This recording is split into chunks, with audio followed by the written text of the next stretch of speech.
What the hell am I doing? Budget. Why not? No tie, no screen, no prep, but we're live.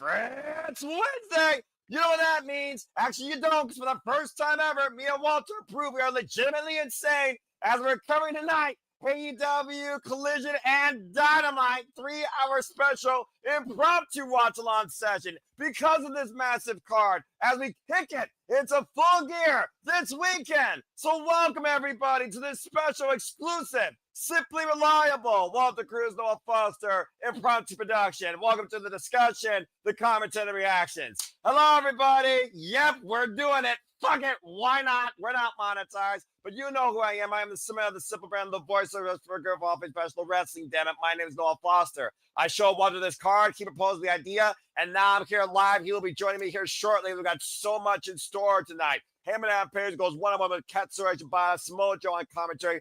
2 first-round matches of the AEW Women's Tag Team Championship Tournament. We have 2 matches regarding the Casino Gauntlet match, and Mercedes Moné and Red Velvet will define a unified Ring of Honor Women's World Television Champion. Double Jeopardy with Kazuchika Okada versus Mascara Dorado becomes the AEW Unified title and the CML Trios Championships. And as I said earlier, we have Ty J taking on The Problem and Megan Bayne, and the Forever Lovers, Timeless Tony Storm and Mina Shirakawa taking on Alex Windsor and Rico. It is a stacked night, and we're here with you impromptu for the entire 3 hours of this Collision and Dynamite. So please, like, subscribe, comment, tell a friend. If you want to take the conversation, super chat, simple as that. But if you haven't already, subscribe to the Rage of Wrestling Walter Cruz. That is the primary reason why we are here doing this tonight. Plus, he was excited to do this card because we got Bobby Lashley versus Ricochet and Spear My Belly versus Sheldon Benjamin. That and so much more tonight on this stacked edition of AEW Dynamite with a fall collision. And we kick things off with some business as it's time to hurt people, as it looks like we're going to kick things off with the Hurt Syndicate. I cannot believe we freaking decided to do this. And there is MVP with the almighty Bobby Lashley. As Bobby Lashley goes one-on-one with the one and only, show him some love if you choose, Ricochet. The fact that Bobby Lashley came in here last year at Friday Night Dynamite in October and is already undefeated 1-0 at Full Gear with win over Swerve Strickland. Bobby Lashley trying to punch a guaranteed ticket for the #1 spot in the Casino Gauntlet to crown the first ever AEW National Champion, a title that we defended at CMLL, Ring of Honor, AEW, and New Japan. This title will literally be held in appearance and defenses across all AEW promotions and partners, per Tony Khan. Bobby Lashley and New Japan ring? Yes, please. It's an interesting development here. Of course, the Casino Gauntlet match will determine the first ever AEW National Champion to come at Full Gear. And Nathan Banks, hello to you. And you're damn right, ready for wrestling. It's the wrestling of the week. It's AEW Dynamite. It's Wednesday night. I didn't expect to do this, Sandy. Walter decided this, so I was like, fuck it. Why not? Walter Cruz will be joining me here shortly, by the way, folks, in case you all are wondering. Not the first time I've done a watch along by myself, as I've gone all night long one time with a New Japan Pro Wrestling show with Resurgence. So this will be a lot of freaking fun. How about it, right? Let's fucking go. And I know Ricochet is here to demand respect, or should I say command respect, as he looks to punch the #1 spot in the Casino Gauntlet wearing Philadelphia Eagles, of course. Just what everyone needs to see in Boston, Massachusetts.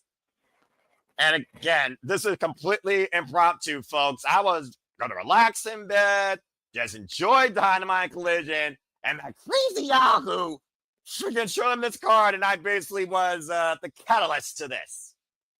Anyway, it's Sandy Zay here now and about to listen to Revive Our Hearts. I typed this. Love listening to you and Nancy DeMont. You are great host. Aw, you're nice. I thank you so much, Sandy. You're such a wonderful human being and friend. And I do look forward to you also helping me and Walter when we announce names during New Japan week, because we're definitely going to cover Wrestle Kingdom 20, folks, January 4th. Anyway, Bryce Ransburg in the ring is our first match about to begin. The almighty Bobby Lashley versus Ricochet. And the winner will be the #1 spot in the Casino Gauntlet match. For those that don't know, Casino Gauntlet match goes until the first pinfall submission is found. So it's definitely better your chance to be in there early than later, as AEW Full Gear Week is officially underway and the bell rings. And again, 3 hours tonight, folks. 2 hours of Dynamite, 1 hour Collision. What else Ricochet got, Mike? Hello, Safet. Good to see you. Oh, great. Ricochet wants to say something. Just what the world wants to hear. As he's being booed out of the building.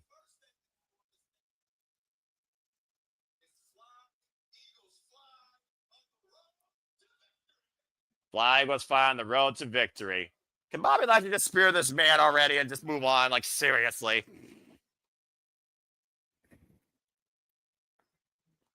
Man, he really has been riding high on that Philadelphia Eagles Super Bowl win. That was like 2 years ago, wasn't it? I don't watch football. Go watch That Boy Mike for more of that, folks. And shout out to Samantha Urban, giving a shout out to his wife. Bobby Lashley unamused and unimpressed. And he wants to say one more thing, apparently. Over the air a little bit. About what?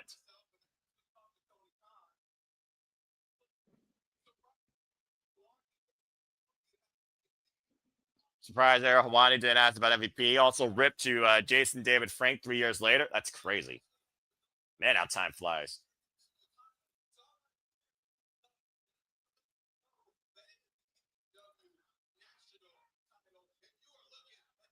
And talk about the national title and the legacies here being created with AEW versus the legacy, of course, being defined in NWA, which was also brought up during their Hawani interview with Tony Khan. And the crowd chanting Ricochet to shut the F up, and I agree. I'm just waiting for him to turn around and Bobby Lashley to spear him. I'm calling it now, folks. Saying he deserves the respect. And he will have earned it.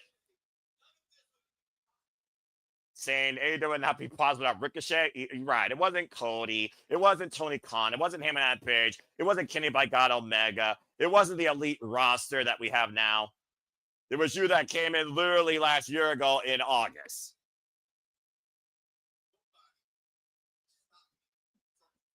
As he said, he got pressed jet speed. Nobody will stop him from fulfilling his goal. Twice Bobby said, why don't Bobby Lashley hit him in the back of the head right now? Just slap the back of his bald head. That'd be freaking hilarious.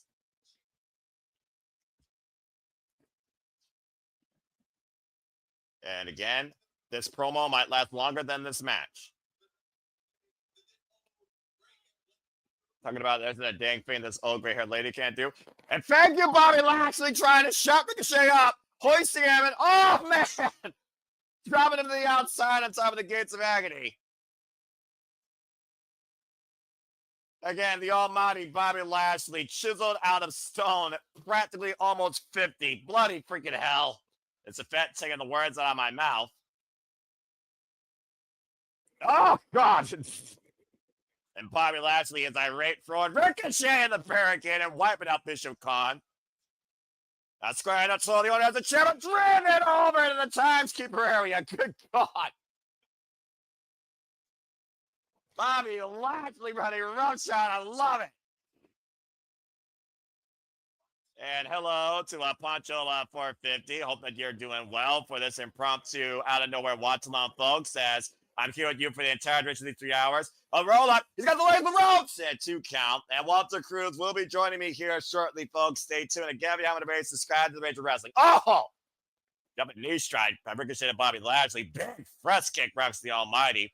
We see Ricochet and the Demand, of course, clash the Hurt Syndicate now across 3 different pay-per-views. Running shooting star, roll through, springing up the second row, moonsault, follow up in the cover, back press, hook the far leg, and a 2 count. And of course, Ricochet came in during a Casino Gauntlet match. So either way, I wonder if that would play to his advantage. Who do you think should be the first AEW National Champion, folks? What do you believe this title's legacy will be that we defended in Ring of Honor, New Japan, CMLL, and AEW? Went for the shooting star again. Bobby Lashley got out of the way. As AEW Dynamite is trending on the X. Whoa! And Bryce almost got speared as Ricochet stopped incoming traffic. Cowardly move, but Ricochet saving his hide for the time being. Taking out the knee of the almighty Bobby Lashley. Again, we got a barn burner 3 hours, folks. And it's fine if you're not a fan of the Eagles, Safed. I mean, I'm indifferent. Bobby Lashley just hooked Ricochet looking for the spirit gun and planting him with a choke slam. Oh, God. Bobby Lashley off the ropes, picking up speed. Spear for Ricochet, cut in half. Cover 2. Bobby Lashley is the #1 entrant. Well, there's your first bout, Kenny. Damn. For full gear for the Casino Gauntlet match for the first ever AEW National Championship, Bobby Lashley will enter #1. Good luck to the entire rest of that roster. You're going to need it. Hurt Syndicate might be draped in gold, and the Almighty might rule once again and dominate AEW as a singles champion. Very, very soon. Oh, man. Bobby Lashley as the champion of AEW. I'm all for it. Give this guy the singles run.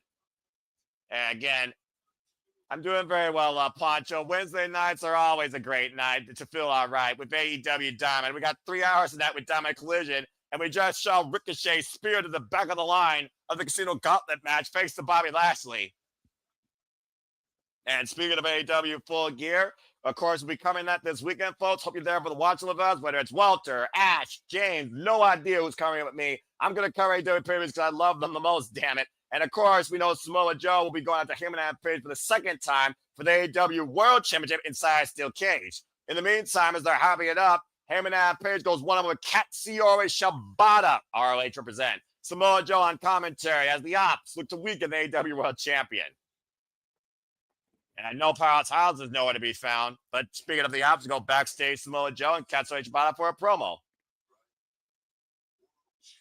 World Champion.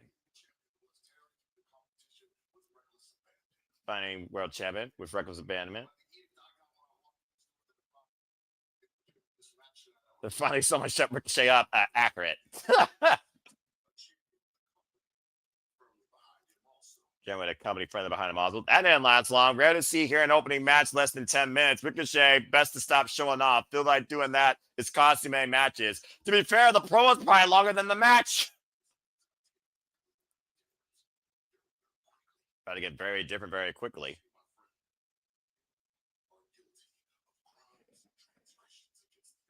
Samoa Joe saying, Heyman, you are guilty of transgression against the Ops. And stands in the form of this man right here. Deadly by beside. Binded by intention. And firmly dedicated to inflict the same pain to our brother Hobbs. Shibata begins your payment. And come full gear, I will collect in full.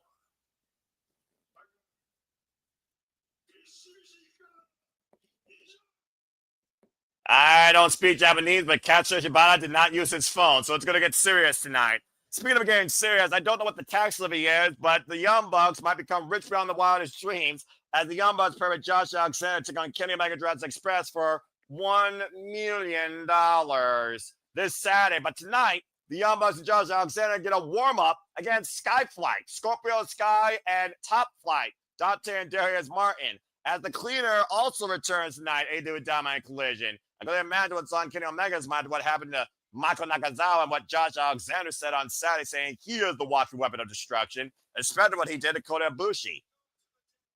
And of course, Kenny Omega and the Young Bucks, looking at the Young Bucks right now, watching backstage from November 7, 2020, when they first won the AEW Tag Team Championships during the pandemic. And of course, November 19, 2022, the Elite return, carry on Wayward Son. That's Kenny Omega and the Young Bucks. We're on the road to claiming the AEW Trios Championships. And we got Don Callis.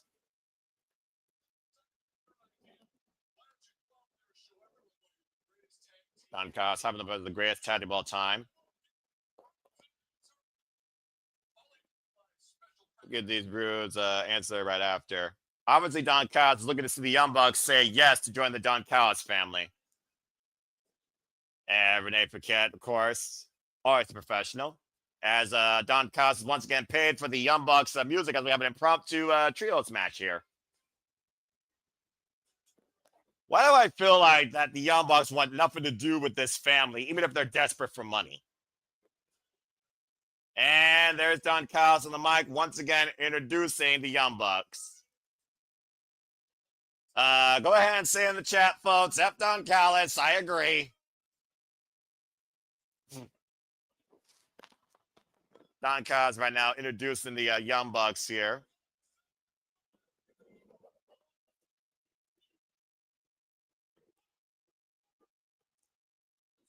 I feel like Don Callis is about to have a seizure when he does that intro as he gives them back their pyro. Don Callis really bringing out all the stops here to really enlist the Young Bucks and the Don Callis family alongside Kazuchika Okada. Even got the production team to say greatest tag team full stop on their little graphic. Oh, good grief. How things have changed for Matt and Nick Jackson the last year alone. I mean, heck, last time they were involved in Full Gear in a tag match, they lost to Kenny Omega and Chris Jericho, let's forget. And threw a tantrum. And Elizabeth here had a crazy question. How desperate is Nick, not Matt, for money? He doesn't even know how to take care of money. Feeling like Young Bucks could lose this Saturday. Well, what they might lose, they might gain in morality. At the end of the day, what's more valuable, your own self-dignity or a freaking big bag full of money? Then again, $1 million, I guess people will be willing to sell their souls to the devil. As Don Callis accompanies Josh Alexander to the ring for this impromptu trios match. The Milwaukee Women, Josh Alexander, a proud member of the Don Callis family. I just want to see Josh Alexander versus Kenny Omega one-on-one, personally, but that's just me. And Justin Roberts right now waiting to introduce Sky Flight. Of course, we saw Scorpio Scott challenge the Protostar Kyle Fletcher this past set on Collision in a great TNT Championship match, unable to take the title from Kyle Fletcher. I just gotta say right now, it is so good to see Scorpio Sky back on my screen and wrestling. And of course, Christopher Daniels leading this faction. Now retired, of course. SCU, though, forever. Layla Gray escorting Skyflight to the ring. As Dante and Darius Martin, Top Flight, are looking to propel themselves forward in the AEW tag team ranks. As Don Callis joins the desk. And again, I feel sorry for Tony Schiavone.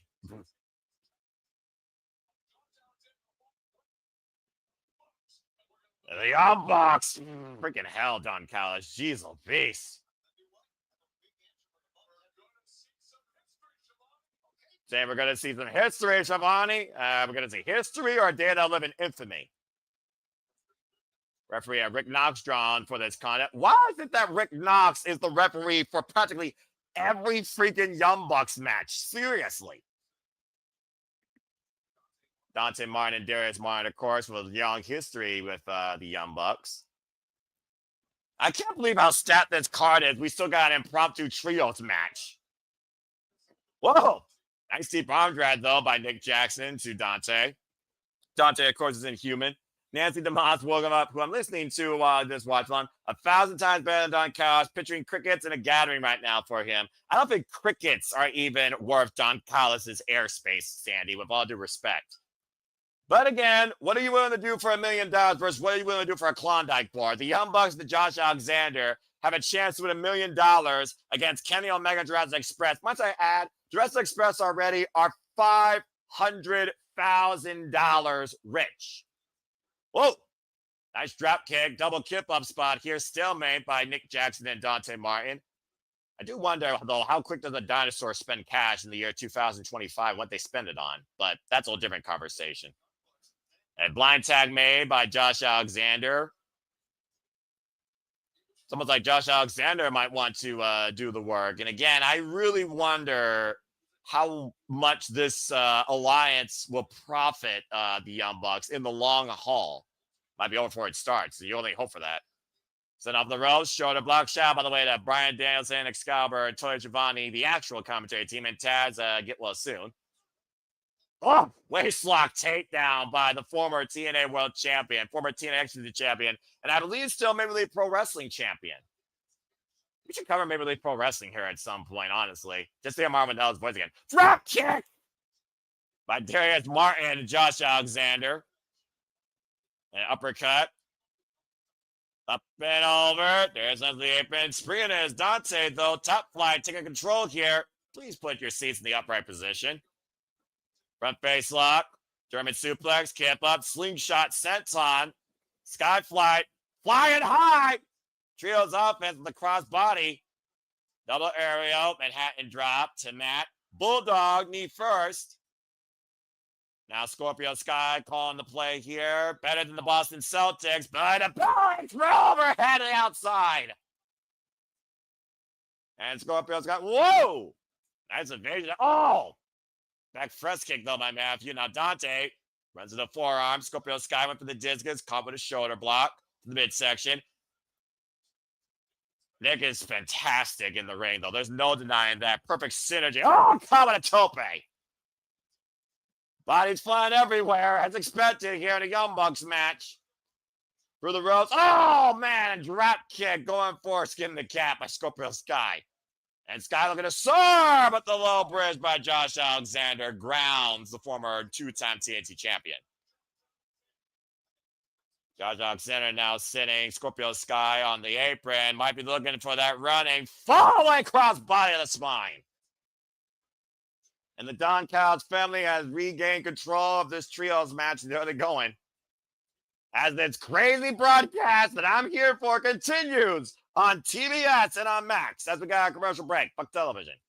It is one of those things, though, looking at the TNT Championship and Kyle Fletcher's run. He's had a good run with the title since injuring Dustin Rhodes in the Chicago Street Fight. Of course, defending that now against Mark Briscoe. Mark Briscoe, Kyle Fletcher 6. If Mark Briscoe loses, he joins the Don Callis family. If Kyle Fletcher wins, not only does he gain that, he also will have the highest defense record, 9 defenses in a single TNT Championship run in AEW history.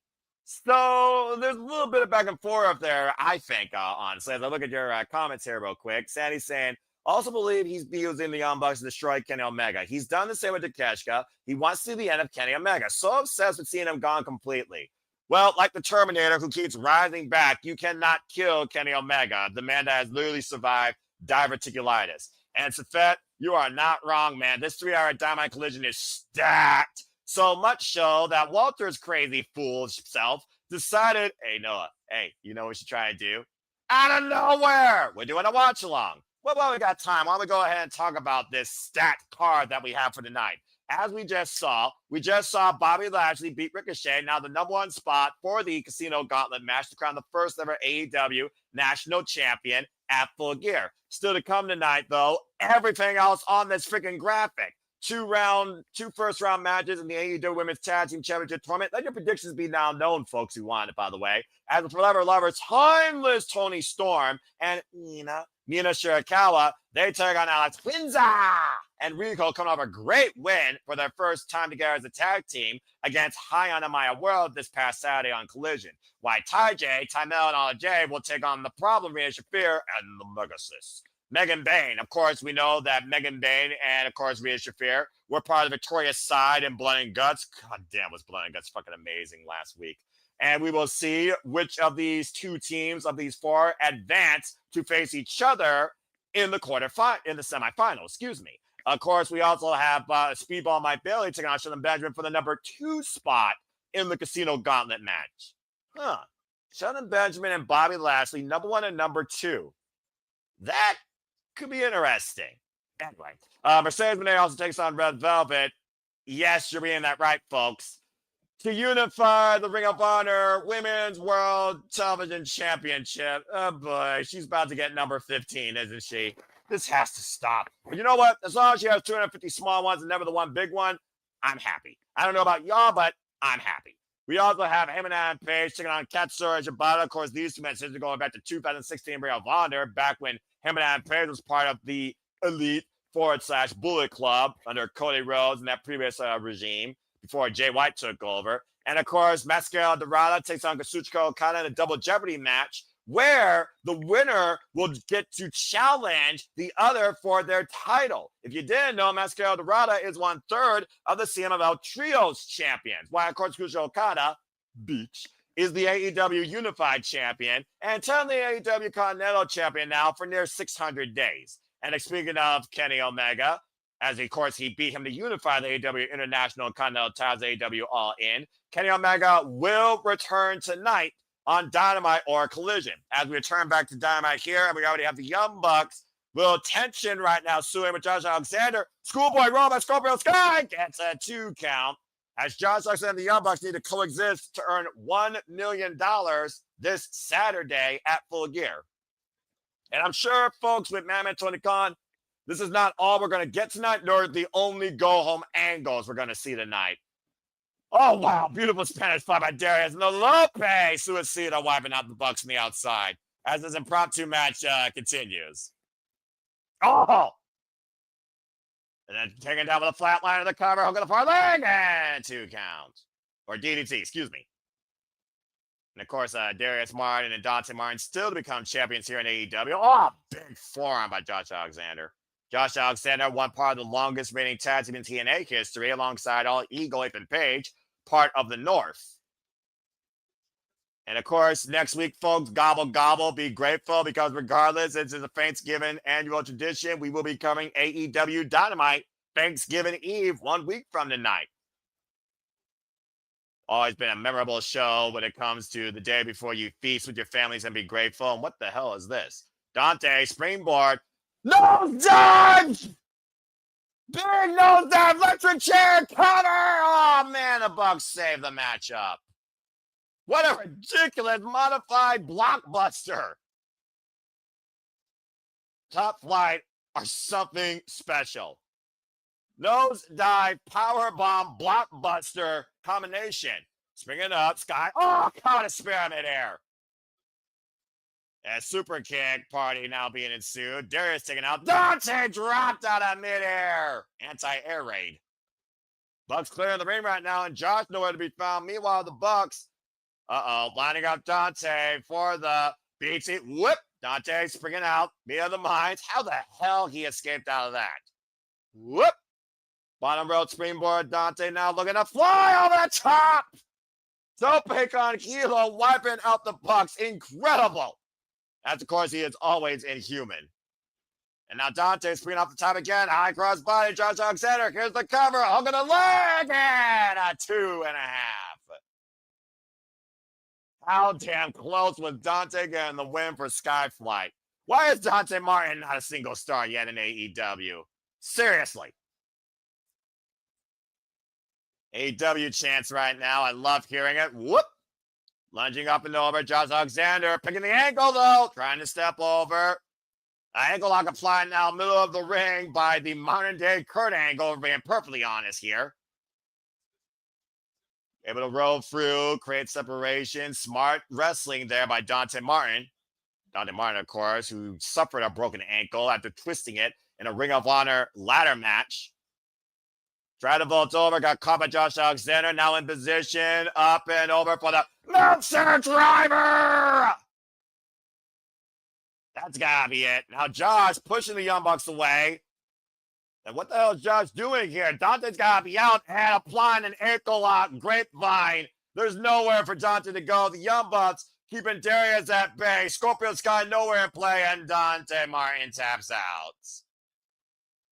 As Josh Alexander and the Young Bucks win tonight as a trio. Reluctantly, the Young Bucks, part of this victory. Never has victory felt so bitter for the Young Bucks, it seems. As Don Callis right now makes his way to the ring, saying we're about to make history, I guess he's going to ask the Young Bucks if they're going to officially join the Don Callis family. Confident about the answer, apparently, as Don Callis apparently calling the entire family to the ring. Rocky Romero, Mark Davis, Hechicero. Yeah, Young Bucks might want to be careful here. I feel bad for Skyflight, as he has something important to say. Oh, Lord. Don Callis with a microphone. Go figure.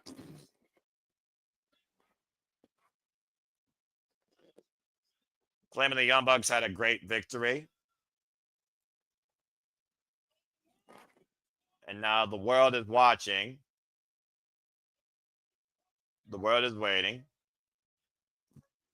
for Matt and Nick to make the official announcement that you are joining the Don Callis family.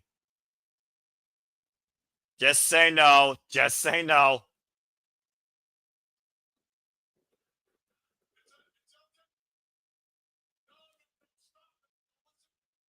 Don Callis saying, don't listen to the fans that are saying no. I agree.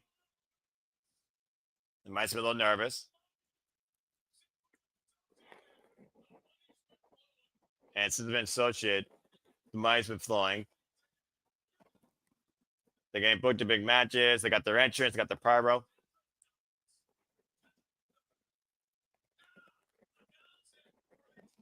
Now announce it for these people. Well, Young Bucks, you're going to sign your souls over to the devil? No Takeshita, by the way. He hasn't been seen at all, practically, honestly, since that tension with Kenny Omega, or excuse me, botch, Kazuchika Okada during that Don Callis friendly summit and that tag match.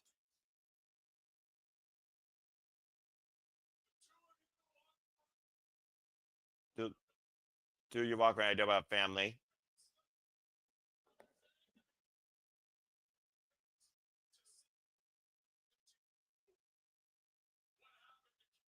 I would hate to see what happened to you, what happened to Kenny Omega. That looks like Don Callis is threatening the Bucks now. And the Young Bucks apparently, that man struck a nerve. And speaking of which, here we go. Here comes Kenny Omega. And he has returned with a steel chair in hand. Oh, man. Swinging a miss by Mark Davis. Kenny Omega right now. Oh, hello. Jacking Mark Davis's face with the steel chair. And going straight into battle against Josh Alexander. This should be the one-on-one at Full Gear. The Young Bucks, by the way, not getting involved right now. Tentatively pulling Kenny Omega off of Josh. The tumultuous history with the Elite, the Young Bucks, and Kenny Omega on a chop block. And now Josh Alexander with the ankle lock on Kenny Omega as Don Callis returns to the ring. And Kenny might need some help here. Don Callis telling Josh Alexander to let him go. He had something better in mind. This announcement we're waiting for.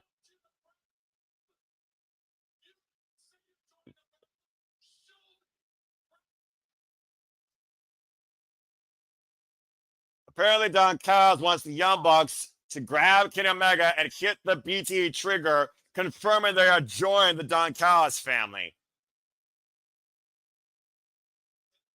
Again, about to say, the numbers are not in Kenny Omega's favor here, and the Young Bucks pretty much being left with no choice. Again, the audience is literally chanting no. You still see Kenny Omega clutching his cap, by the way, after that vicious attack by Josh Alexander. And the Young Bucks. Oh, wait a minute! Thank goodness, finally! Jurassic Express! Kenny Omega's partners this Saturday, of course, as Kenny Omega and Jungle Jack Perry have put away their past. What the hell? That Luchasaurus got a vacuum cleaner? I mean, hey, if you could literally suck up the Don Callis family out of AW existence, I'm for it. And freaking Jack Perry wants to bury the Don Callis family with that shovel, 60 and under, I'm for it as well. Kenny Omega's Jurassic Express stands tall tonight, but this Saturday, 6-man tag team action with a 7-figure amount on the line, as the Young Bucks technically have not officially joined the Don Callis family, but still will be teaming with Josh Alexander at Full Gear. What the hell? Well, that was a very tentative segment. Someone tell me we're going to get definitive answers about this Don Callis family debacle, too. Makes me wonder, though, that the last we're going to see of Kenny Omega tonight. I don't think Kenny Omega came here for that type of situation. Well, that was hype for a match that's worth $1 million, apparently, and maybe the Young Bucks' freedom as we know it, Safet. And I gotta wonder, again, that ankle of Kenny Omega. Well, that's how you hype up a trios match, I guess. The freaking Berkeley vacuum. And we got the Babes of Wrath here. Harley Cameron will not go over Nate Paquette.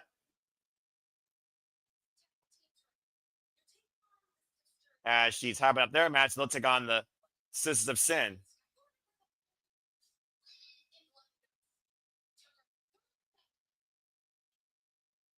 Willow saying, of course, her and Sky started blowing guts. Saying she didn't make her bleed enough.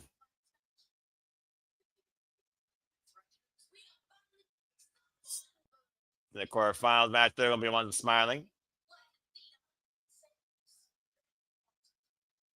Harley Cameron, of course, hyping up things as well.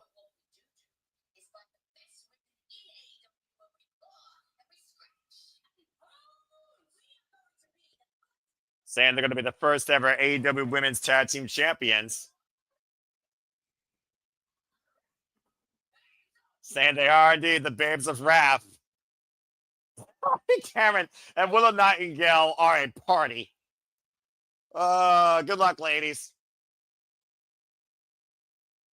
Oh, that was fun.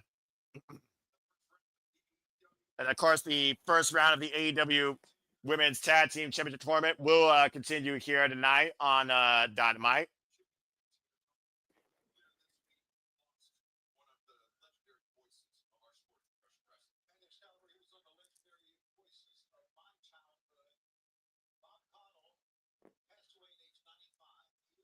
Talking about Bob Connell right now, who passed away at the age of 95, one of the most immortal sports of professional wrestling ever.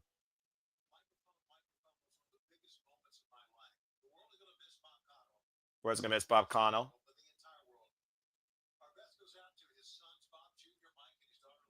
Oh, rest in peace, Bob Connell. I didn't know that.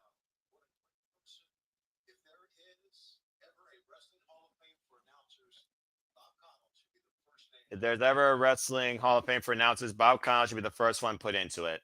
Tony Giovanni, that's saying a lot. So in memoriam, Bob Connell, 1930 to 2025. Wow. And to think, Tony Giovanni's really been involved in this business for 50 years. As we have another commercial break. Fuck television. Well, that was a segment, and also that was humbling, but also Babes of Wrath, Harley Cameron, that always raises the spirit, right?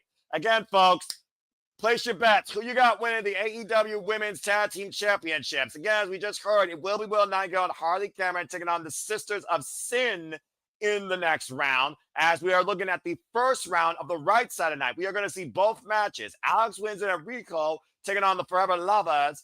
Timeless Tony Storm and Mina Shirakawa. And Megan Bailey Shafir will take on Tymel and Anna Jay. Both those matches are happening tonight. And of course, the winners of those two matches will face each other, and they will face the winner of the Sisters of Sin, Harley and Willow. So again, who are your inaugural champions? Do you still have the Sisters of Sin? Do you still have Ty J, the original AEW Women's Tag Team? Do you think a Problem and the Mega Sis can coexist to rule AEW with an iron fist and apparently a glass-filled foot? Or do you think Forever Lovers can rule infinitely as tag team champions, love and dance and rule as champs together? Again, there's a lot of different dynamics here in this tournament. I'm very excited to see how this unfolds, but I think still my heart goes to the Sisters of Sin. I think the Triangle match is one of the baddest things in AEW, and I think that the Sisters of Sin really offer a lot in being pursued, but also being the first. So I think I gotta go with Julia Hart and Sky Blue still in this, and especially after Sky Blue's Crimson Mask job and the match she was born to be in last week. Just saying. Anyway, as we got another commercial break here, I hope one's enjoying as Sandy here with a thought.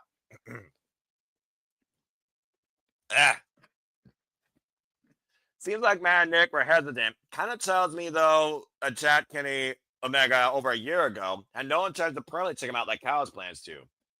Well, even deplorable human beings, most of them have a heart And time can heal wounds, as we've seen in and out of wrestling and in and out of anything, it seems, in humanity. So, yeah, maybe there is a chance that the Young Bucks and Kenny Omega can reconcile or truly go their separate ways mutually. Because as far as I'm concerned, why would you ever want to facilitate yourself with Don Callis, let alone his family? It's kind of like a no-win scenario. So, again, as we got a commercial break here, still so much more to come. Again, Walter Cruz will be joining me here shortly, so please stay tuned. And again, I hope that you all enjoy this impromptu coverage. We do not plan to do this every week, but based on the circumstances of this incredible show we have lined up tonight, not to mention they do Women's Tag Team Championship Tournament, we felt that it's only fitting, and we wanted to be that reliable outlook on all things wrestling as always. And that being said, I am finally not alone. Walter Cruz has joined the booth now too. Walter, how are you? You're right on time for more business with the Hurt Syndicate. It's time for Speedball Mike Bailey for Sheldon Benjamin. All right, the next commercial fill me in on what I missed, but let's go. Oh, absolutely. But in the meantime, they hurt people. They hurt people. MVP might have a hell of a day, though, this Saturday if both of his men are the 1 and 2 entrants. Be crazy. The Standard of Excellence, former WWE Intercontinental Champion, former AEW Tag Team Champion, former Continental Classic participant, Shelton Benjamin. Hurt people. We hurt people. We hurt people. And this is one of the best bombs. Again, fuck Death Rebel. And again, you're watching All Elite Wrestling from the Arena in Boston, Massachusetts, as we go home to Full Gear off this 3-hour special tonight. The countdown to follow. City Predicting follows, of course, tomorrow night, folks. Stay tuned for that. And we will be covering, of course, AEW Full Gear this Saturday. This is going to be fun. Speedball Mike Bailey and Sheldon Benjamin. This is going to be a high-speed clinic. And, of course, Kevin Knight and Speedball Mike Bailey will both be involved in the Casino Gauntlet match, but we do not know if Kevin Knight will be an early entrant or a later entrant. This will be for the number 2 spot, though, if Speedball wins.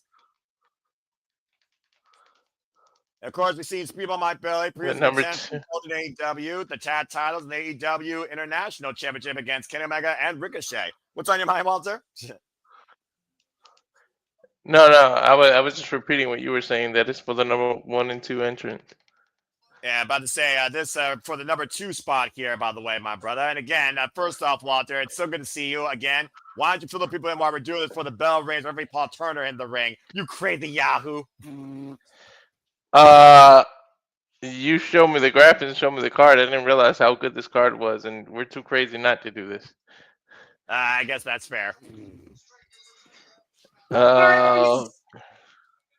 This is going to be so good. Again, Walter, you know how Casino Gauntlet match works. You want to be the earlier entrant, because if you are, you got a better chance of winning. First pinfall submission takes it. Nice mutual handshake of respect here with Sheldon Benjamin and Speedball Mike Bailey. A first time ever one-on-one matchup, might I add. Yeah. Oh, yeah, huh? They never faced each other before. No, they haven't. 2-time NCAA All-Star collegiate athlete, by the way, out of Minnesota. And Speedball Mike Bailey, of course, a black belt in mixed martial arts, former TNA X Division champion, and one of the most lethal, proficient strikers out of Canada. Oh. I do wonder, though, what's stronger here. Speedball's kicks or Sheldon Benjamin suplexes? Oh, jeez. Right. And, of course, as I said before, Sheldon Benjamin competed in the 2024 Continental Classic. Might see him again in this year's Continental Classic. As, of course, the Continental Classic will begin at Thanksgiving Eve Dynamite that we'll be covering next week, folks. Stay tuned. And driven into the ring post. Shoulder first is Speedball here. Speedball, though, went for a kick. Was able to stop himself. Sheldon again goes shoulder first to the ring post. Now Bailey trying to line up the hamstrings of Sheldon Benjamin. Trying to tie up that quad. And going after the arm, pausing for a key lock. When we just talk about how Shelton looks just as good as Mike Bailey, and he's pushing 50. We've already said that verbatim about, oh God, Bobby Lashley and Shelton Benjamin. The peak of their careers, and it's almost like it's a resurgence. MVP on commentary, of course, is MVP, of course, the mastermind of the Hurt Syndicate, bringing this business to AEW. It's also one of those things where I don't think MVP needs to wrestle again, but he's always willing to fight. But I just want to see Shelton Benjamin and Bobby Lashley rule AEW as singles competitors because they're both more than capable of doing it. Up and over, Yeah, definitely. DDT. The rope through, speed on my belly though. Look at this bridging pin. Ooh. That leg strength though, Shelton Benjamin though able to kick Speedball off, dropping the knee. Now Speedball, the Maki Straw, Cradle, hook and cover, 2 count. Just not enough body weight differential here, distribution, Walter, honestly. No, not at all. I'm about to say the size difference here. Shelton Benjamin, though, grounded on the mat, though. Smart move by Speed on my belly going for the Jujikatami cross arm breaker. But Shelton Benjamin knows how it is. He used to be a smaller man like Mike Bailey, like in terms of weight and everything. He was always in shape, but he didn't put on the kind of muscle he had until that like 2016 resurgence. Yeah, right. There's Shelton Benjamin again. Whoop. Lands on the apron after Speedball tried the low bridge. Now Speedball catching it with a bare foot. Jaw first. About to say, Speedball doesn't wear shoes, folks, in case you're wondering. Nope. He just wears those the karate covers, the shin guards. Oh! Uh-oh. He got caught. Oh, God. What a emphatic power slam on the floor. As this first time battle continues live here on Dynamite. Stay tuned, folks. Who's going to be number 2? Don't go anywhere. Fuck television. Okay, well, now we got a moment to breathe. Daggum. Walter, what you been up to? Not much. I had the whole ass from far, man. Living out in the sticks, man. Everything is so far. I mean, you're out there in California, so it is what it is, brother. But I wouldn't want to do this any other way with you besides this, because I was literally in my bed resting with a Mountain Dew, and then you decide, fuck it, why not? Yeah, man, that was more your idea. We were like, we were talking about the card, and we were like, you know what? Fuck it, too good to not. Well, to be fair, you literally missed one match on this card so far, and it was the other match, Bobby Lashley and Ricochet. Ricochet came out with an 8-minute promo about the Philadelphia Eagles being better than Boston, and of course, sporting a Philadelphia Eagles, go figure, talking about how he's going to get respect. AEW was all founded by me, and then a few minutes later, Bobby Lashley was able to outspeed him and break him in half with a spear and punch his ticket to #1 spot. That's the only other match you missed on this graphic. Oh, okay. And then impromptu, we had a trios match with Josh Alexander and the Young Bucks taking on Skyflight, Scorpio Sky, and Top Flight. And, of course, the Young Bucks won, but it was a begrudging victory alongside Josh Alexander as Josh took the glory. And then Don Callis wanted, of course, to see the Young Bucks from the Don Callis family. It basically just led up to Kenny Omega coming out there. Young Bucks hesitant to attack him. Kenny Omega did not want to attack the Young Bucks whenever Josh Alexander. Jurassic Express came down as Don Callis commanded the Young Bucks, joined the family by him with a BT trigger. It didn't happen. To have the trios match this Saturday for $1 million. And proud of the Young Bucks freedom as we know it. That's literally all you missed. Okay. Oh, and Babes of Wrath, of course, hyped themselves up because, again, the titles are going to be, of course, first crowned by one of these 6 teams remaining, and we're getting the right side of the bracket here tonight, Walter. We are not getting the semifinals in the left yet, but we know the Bears of Wrath will take on the Sisters of Sin. Oh, nice. So that's all you missed so far, dude. So go ahead and let any thoughts any further that you want to while we're on a commercial break here. I just can't wait for the women's tag team. The fact that because of Thanksgiving, this is a good thing about the LA. We're getting Collision included tonight. Yeah, so I'm looking for yeah. And a countdown to follow afterwards of our background Dynamite. Oh my God! Wait, what happened? I'm still on commercial. Let me know when you're back, by the way, and you'll see exactly Just now? what happened. He got freaking hoisted up and planted. Oh yeah, yeah. And 2 count. That's why I hate every time it goes. We were perfectly in sync, and then when it goes to commercials, you gotta remember you get California commercials. I get Ohio commercials. But you know what we're not going to get commercials with? AEW Full Gear. And we'll be covering it this Saturday as we look towards the Casino Gauntlet match to crown the first ever AEW National Champion, where one of these two men will be the number 2 entrant with number 1 entrant, Bobby Lashley. Again, imagine the Hurts get being number 1, number 2. You might as well guarantee they're going to win the title. It's just a matter of who. Oh, That's crazy. that foot to the face. It could happen, dude. Missile drop kick by Speedball My Billy, though we never count Speedball My Billy out. Speedball My Billy has been one of the most incredible wrestlers since 2016 when he was finally able to cross the border. And again, Walter, this title will be defended not only in AEW, but on CML, ROH, and New Japan Pro Wrestling. Axe kick, didn't get all of it though. Oh, That's round crazy. kick by Speedball. And you know what? I would have that title a couple of times, change hands in the future in New Japan, just so people could be like, you can't miss it at all. Randy Shooting Star gets a 1 count there. Emphatic kick out by Shelton Benjamin. Look at Speedball, extremely surprised by that. Again, body differential, weight differential. You did talk about how much more lean Shelton Benjamin is. And yeah, I like that idea a lot. And it really does show the scope of what this title could bring out of anybody and who you could see in any of these companies, honestly. Because this title basically brings an alliance across AEW and partnerships. Gigi Katami Cross Armberger again trying to be applied, but he can't hyperextend it though. You see that arm clearly bent though, Walter, as you know a figure or two about risk and placement. Oh yeah. Oh yeah. And Sean Benjamin rolling Speedball. You gotta be kidding me. No way. One arm deadlift. What the hell? How strong is Sean Benjamin? Oh, Speedball refusing to break until they both fell over the top rope. Now we perfectly synced up. This is weird.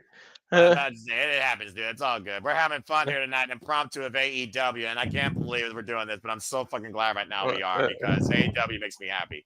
Paul Turner, though, starting I do wonder, though, Bull may get counted out. What the hell does that mean? I don't know. Wait. They're fighting. Won't you break the count if you make it halfway in the ring? They should have broke the count. Regardless, they just both did that. Well, technically, right now, neither man broke contact underneath the bottom rope fully, so Paul Turner is still counting. I don't know if he resets. This is crazy. They hurt people. They hurt people. And Speedball hoisted up by Shelton Benjamin. And driven head first into the barricade. And right now, Shelton Benjamin dropping a DDT by Speedball on the outside. Right. Sheesh. Paul Turner checking in right now. And what the hell? Did you put this on every channel? Who changed that? I did. I thought it was just an exclusive impromptu thing. Now we're gonna hear JJ McMahon talk about you're gonna communicate, damn it. So seriously, I thought this is gonna be impromptu. Leave it to you to turn into a Simple Lava Studios production. Everything we have to do has to be across the entire SRS, though, my friend. Seriously. There's a reason why Ash and Attila are going to do their own pop culture podcast on their own 2 channels. Who? Yeah, we were not planning on doing this. Attila and who? Ash, our Canadian friend. Ash. Oh, really? Benjamin's count at 9. Go with a front kick.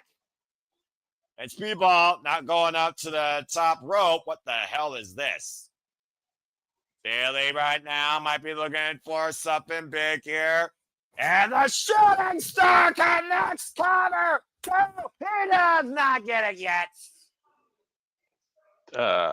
What the hell? Speedball with a damn Shooting Star press. I thought I was going to go for Ultimate Weapon, but a picture perfect Shooting Star press. Again, direct impact on the chest incursion of Benjamin, and Sheldon Benjamin still kicks out. Big round kick. That's it. You know what a round. Oh my gosh. Shelton Benjamin showing that toe con rising up of that round kick, eating another. Now Speedball, Revolution. Knees in the core. Counter. 2. No. Wait. Oh! That was a transition for you. He used the elbow that he kicked out with, turned it right back into an armbar. And think about this, Walter. That's the same arm he's been working over this entire match. Oh my God! But he still can't hyperextend it. I could have sworn it was Shelton's model that we heard people, not Bailey's. I'm not saying, but again, oh my God! Well, that hurt. Handle release suplex of sorts or X-plex. In the corner, That though, hurt. Shelton Benjamin, those people, though, the roll up the cover. Two almost got him again. This is so good. Jesus. Oh, God! He just Ow. kicked him in the next week. Counter to go! Barely the shoulder leaves the canvas. How the hell did Speedball conscious enough to kick out of that? That almost looked like that was a referee's mistake almost. I don't know. We talked about before, though, Walter, if the shoulder leaves the canvas, the match continues. Barely, but it still counts. Uh-oh. Oh, God. Uh-oh. And Shelton Benjamin, suplex machine engaged, running, rising knee strike. Shelton Benjamin squared up. Speedball again, another vicious front kick. That's gotta be it. Two, that's a 3 count. Yeah, Shelton's definitely coming in number 2. Holy hell. What a clip.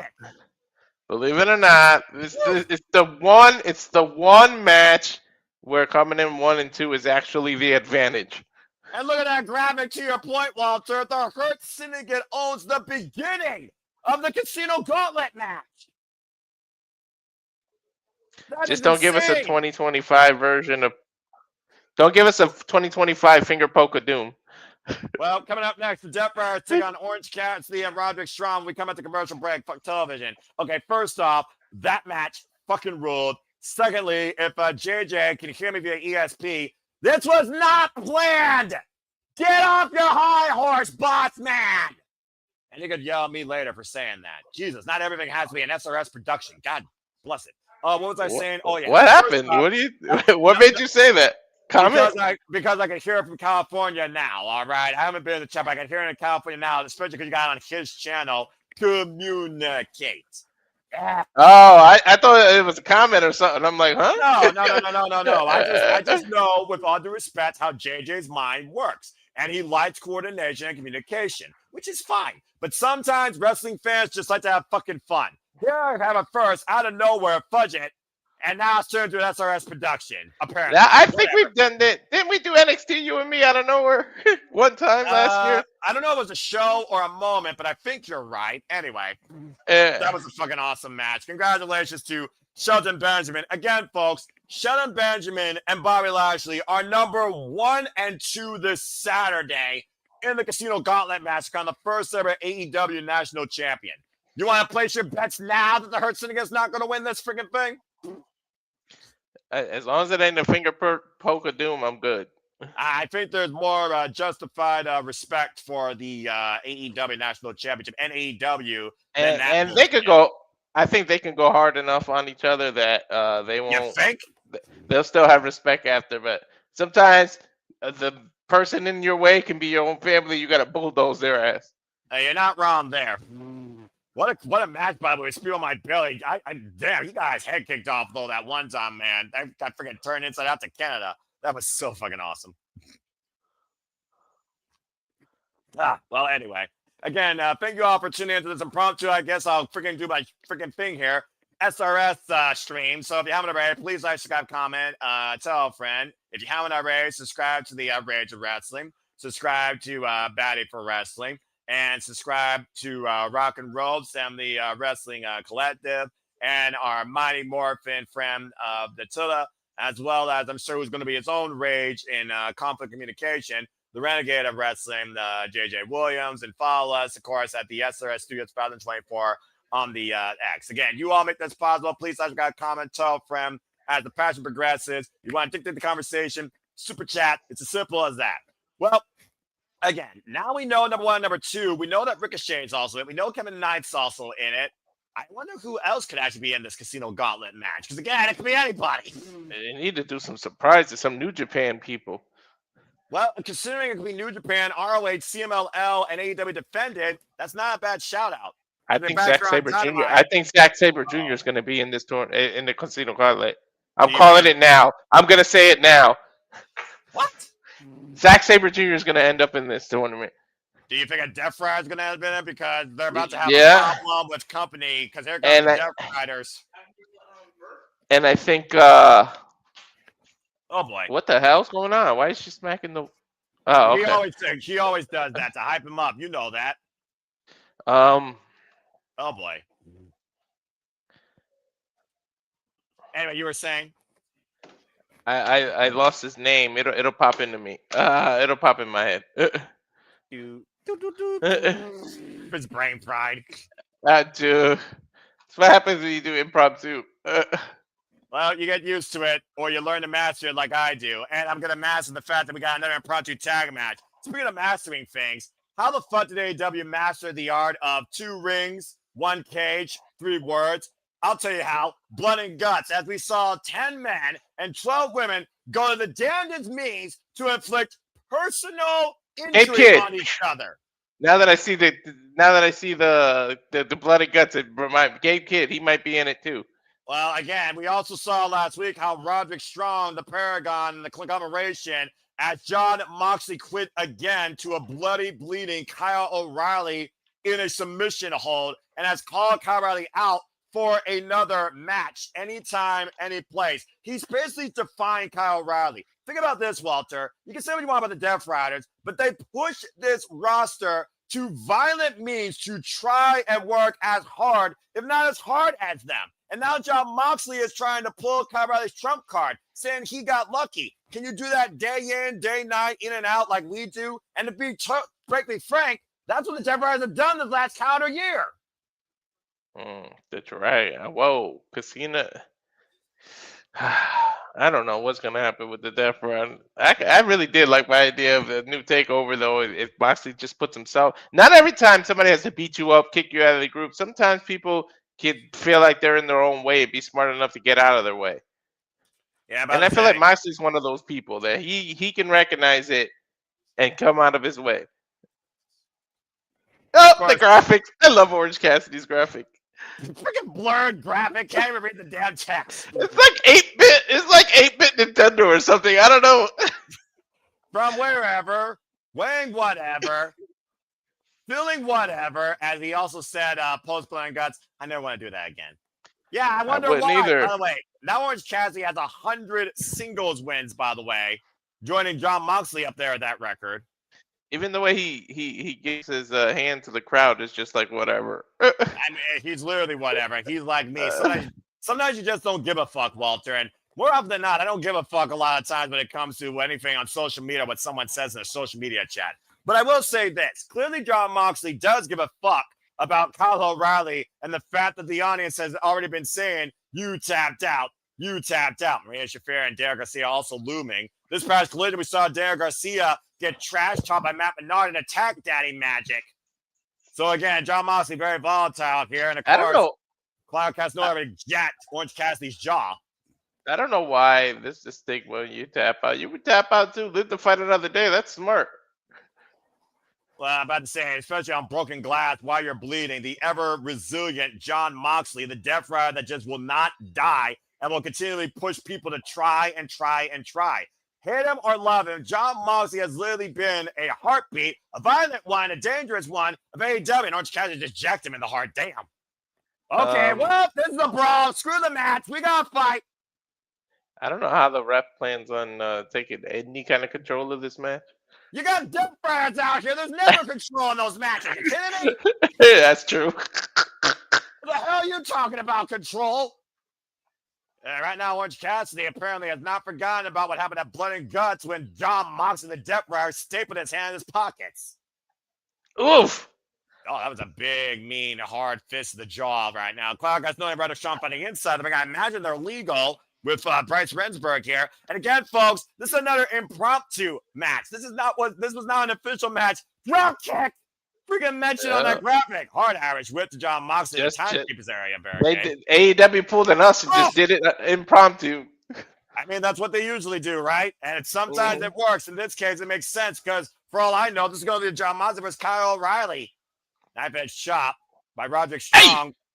Good grief, just fitting him on the table. Open paw strike by Claudio. You felt that one, didn't you, Walter? Dude, right? Claudio's too. Shit. And of course, Cassidy's head driven in the barricade, which apparently was not as painful as Claudio's. Dude, no, but Claudio just smacks you the shit out of you, dude. There's no one pound for pound as strong as. I mean, there's bigger people and bigger muscles than Claudio, but there's a difference between gym strength and just pure physical strength.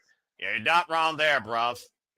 Jon Moxley coming away. And of course, folks, we are tuning into Full Gear this week. It is Full Gear week officially. Stay tuned as we got a shift. And you know we got a shift on HBO Max. It's a collision at 10 p.m. Standard Time with a special 3-hour go home as the countdown will immediately follow Collision to Full Gear. And we'll be coming Full Gear this Saturday on pay-per-view exclusively via HBO Max here in the States. And we will see them tomorrow night, 10:30 p.m. Standard Time. Hands in the pockets, Orange Cassidy engaged. Might try here. Double drop kick and Jon Moxley. And he'll make a wish with his legs. Oh, that's horrible right there. That's worse than the fingers. And of course, next we'll be covering AEW Dynamite Thanksgiving Eve, folks, to give you the opening of the Continental Classic. The round-robin 2-block tournament that AEW, of course, has created out of the G1 Climax standard, made into their own blue block, gold block, and the defending and reigning Continental Champion Kazuchika Okada will defend his throne. Oh, that's crazy. Ah, tag. It's one of those things also, Walter, you just can't stop the Death Riders. That mentality that Darren Garcia talked about. He's 100% correct. Win, lose, it doesn't matter. They keep on fighting. They keep on coming. And the Irish whip to Jon Moxley sent into the corner. Oh, driven down with a clothesline. ah. And you hear the audience chanting, "You tapped out," as Jon Moxley has quit now twice in the last month. Oh my God! Would this Max stop it? No, it keeps jumping. Over. DDT! I watch your wife right there, bro. And right now, Claudio taking Orange Cassidy up and over, landing on the apron. Orange Cassidy. Not the Wi-Fi. I have a strong ass signal. Okay, that's probably just your device then, because I'm perfectly fine. And right now, I don't know if the Paragon's fine, as Roderick Strong's fending off the world. Blind tap made by Orange Cassidy. Orange Cassidy up to the top rope, and Claudio rolling through John Cena. And the crossbody carried up and over the stunner man. Oh shit! Cassidy. Oh, he reversed that. I thought Claudio did some crazy ass move. You know by now, Walter, you don't hoist up Orange Cassidy because that happens. Orange Cassidy going off. Look for the super. He's hoisted him up again. Oh, no, this is not going to end well this time, I think. We all know that Orange Uh-oh. What the hell That's is a military press. Yeah, about to say it. Oh, God. I thought he was going to throw him over the barricade. Instead, he just dropped him arm first. Oh, wait, he's backing out. He's going to drive him through it. Well, running uppercut didn't do that. Rising knee strike didn't do it. Drove Clay up and over. Excuse me. Oh, my God. Jon Moxley drives Roderick Strong up and over. Let's not forget this. This is a regular match. The referee should be counting at this point. There's nothing regular with a Death Rider. That's true. That's an oxymoron. I say, yeah, that's an oxymoron. And that's the barricade. Cassidy dives to the outside on the Death Riders. I want those pants Cassidy has, damn it. They're fuck buttons. Yeah, well, fuck television. We go to another commercial break as the Death Riders and the conglomeration and Orange Cassidy continue to fight in this madness. Oh, my gosh. This referee needs a raise. Yeah, about to say, I think any referee that deals with a Death Rider needs a raise. So we got another moment to breathe here, because again, here's what AEW does. They constantly keep the action going. It's insanity here. And we don't get picture-in-picture. I'm about to say, if you're on match, you don't get picture-in-picture, but you do get a chance to talk, because, again, the Death Riders have pushed AEW to be better, to fight harder, to fight more violent. Take it for what you will, but you can't argue what Jon Moxley has done for AEW this last calendar year. Legitimately. MVP of the company, I'm telling you. But it does make me wonder, though, how many times do you quit? Do you show a vulnerability and it's not questioned? You got to imagine that Claudio Castagnoli has got to be eventually, or in the back of their minds, questioning Jon Moxley. That's true. Maybe questioning himself. Well, we'll see what happens here, because, again, as we talked about before, Jon Moxley tapped at the Kyle O'Reilly via submission and broken glass, bloodied to death in Blood and Guts last week. And, of course, at WrestleDream, Walter, you and I called him tapping out to Darby Allin and surrendering in that ridiculous I Quit match. I never thought I would say that. I thought some shenanigans was going to happen that I quit. He literally tapped. That's crazy. To Darby. Considering he was being choked and drowned at the same time, to your point, he literally probably saw his life flash before his eyes. You think about the extreme means, by the way. Think about what you just said. Think about what I just recapped. Extreme means it has taken to beat Jon Moxley. No one's beating him straight up in a wrestling match. No, like people have get this. People have tapped him out more than people have pinned his shoulders to the mat. Ain't that crazy? Yeah, I was about to say. And again, we'll figure out again this weekend, folks, who's on the call. So stay tuned. It's the holiday season. It's better to give than receive, and we want to continue to give you the gift of love, passion, progressive nature, and showcasing the good and the joy of professional wrestling.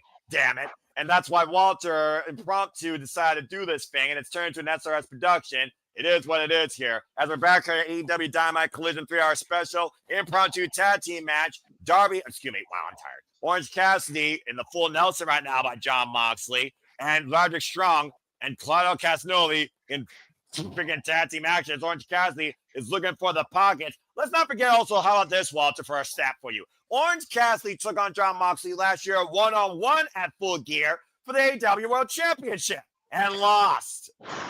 Yeah, crazy. Get to the midsection. The previous year, though, or a couple years ago, Jon Moxley lost the AEW International Championship to Orange Cassidy. Yeah, seeing that full Nelson makes me think that, man, next week if we see the Hurt Lockout, so that it's all Bobby Lashley, all for the whole tournament. I'm about to say Bobby Lashley, the Continental Classic. I want my Kazuchika Okada versus Bobby Lashley match, please, at World's End. Swing and a miss. I don't think I can handle that. I can handle it because I'm a crazy motherfucker. I'm a sickle professional wrestling. Oh, man. Blind shot to Claudio.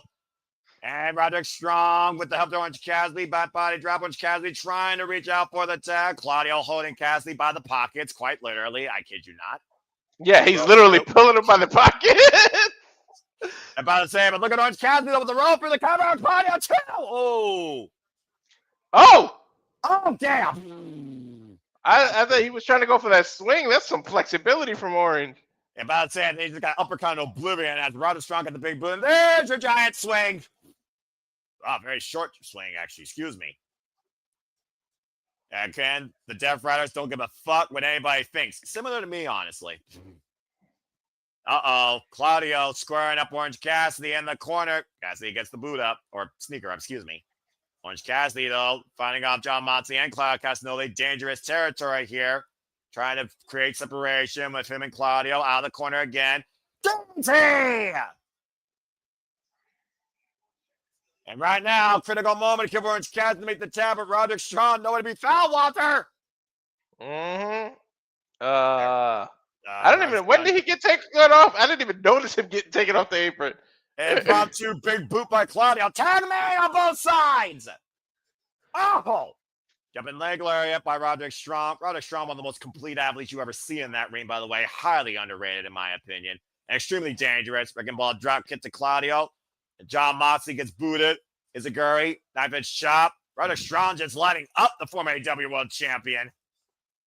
Oh, good grief.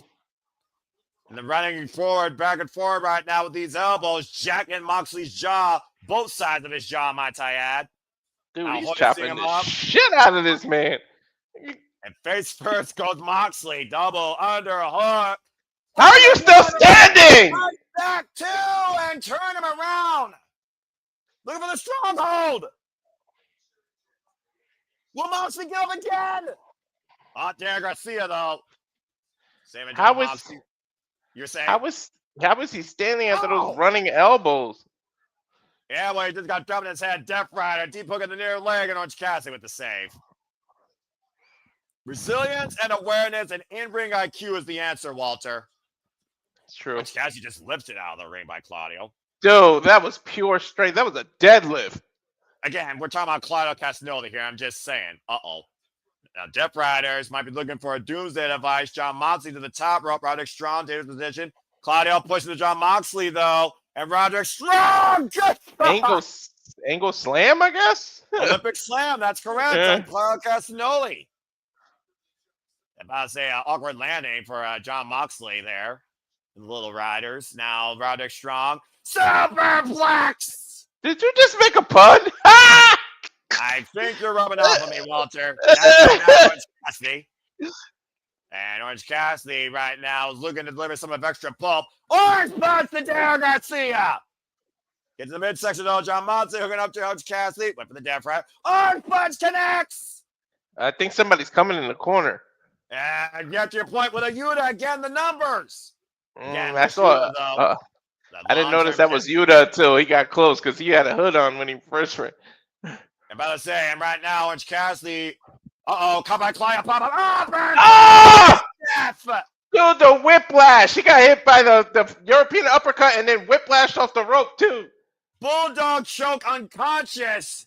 John Moxley with a statement to Kyle O'Reilly. Ironically, wins by submission. And John Moxley refusing to let go right now. Sending He's a saying message no. to Conglomeration and Kyle O'Reilly.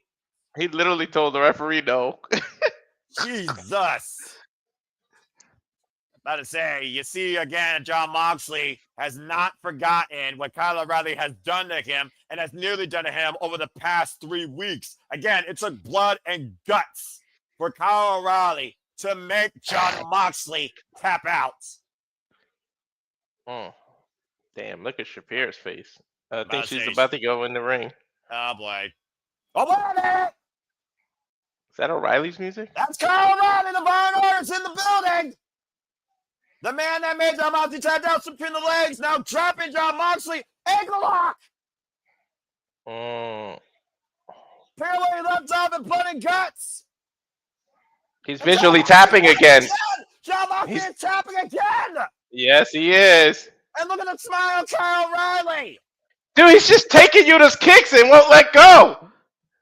You're both saying Yuta and Garcia right now cheating away Kyle O'Reilly, who's finally wearing away. Yeah. He's still holding on. There's no stopping Kyle O'Reilly. That's resilience. This is Resilience. John Moxley's year-long upcoming. Remember, Kyle O'Reilly faced John Moxley when he went into surgery for a broken neck and was out for 2 years.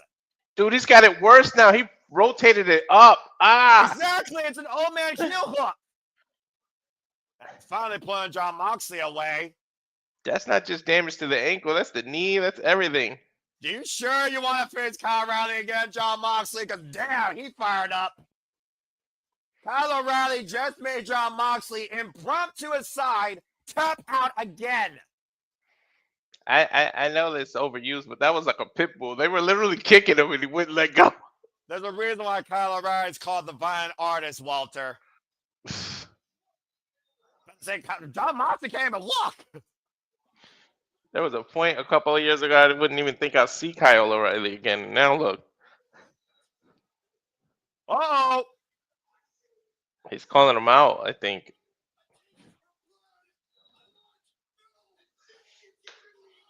Kyle O'Reilly accepted John Moxley's offer for a match of Full Gear, but he wants no holds barred. Oh my God. Do you really want a no rules match with a Death Rider? As he once again showed John Moxley, don't forget though, you tapped out. And he did, twice. Well, apparently got another match made. Kyle O'Reilly with John Moxley, no holds barred at Full Gear. You can call Kyle O'Reilly a lot of things. Can't call him a liar. He's speaking the truth. Well, I'm sure Tony Khan will make that official very soon, folks, so stay tuned as John Moxley might be given his last rites if Kyle O'Reilly has his way. Let's not forget what Kyle O'Reilly did to Adam Cole when he was pushed to the limit, Walter. We very well might see the same thing here in AEW. And speaking of Full Gear, FTR will be challenging Brodito for the AEW Tag Team Championships. And we go back to the champs. Go ahead, Walter. This is an impromptu regular tag match, and he can barely walk away. Imagine when he has a no holds barred match. Well, to be fair, though, that also means that John Moxley also has free range to use his Death Riders and anything he wants to inflict Kyle O'Reilly. He will. Is that Full Gear? You're going empty-handed as they look to keep the AEW Tag Team Championships. Brodito can't be stopped. I love this team. I do too. And now something I Uh, don't love. Well, again, the good news is 250 small feet aside, she'll never win the big one. As we'll be talking about Chris Statlander, because that's where it's at, damn it. Next week, this Saturday at Full Gear, when she beats Monet 1 year later. But coming up next, time to unify the Ring of Honor Women's World Television Championships. As Red Velvet takes on Mercedes Monet after this commercial break. Fuck television. Okay, first off, I fucking love Kyle O'Reilly. And again, Jon Moxley, he just tapped out again, emphatically. Oh, man.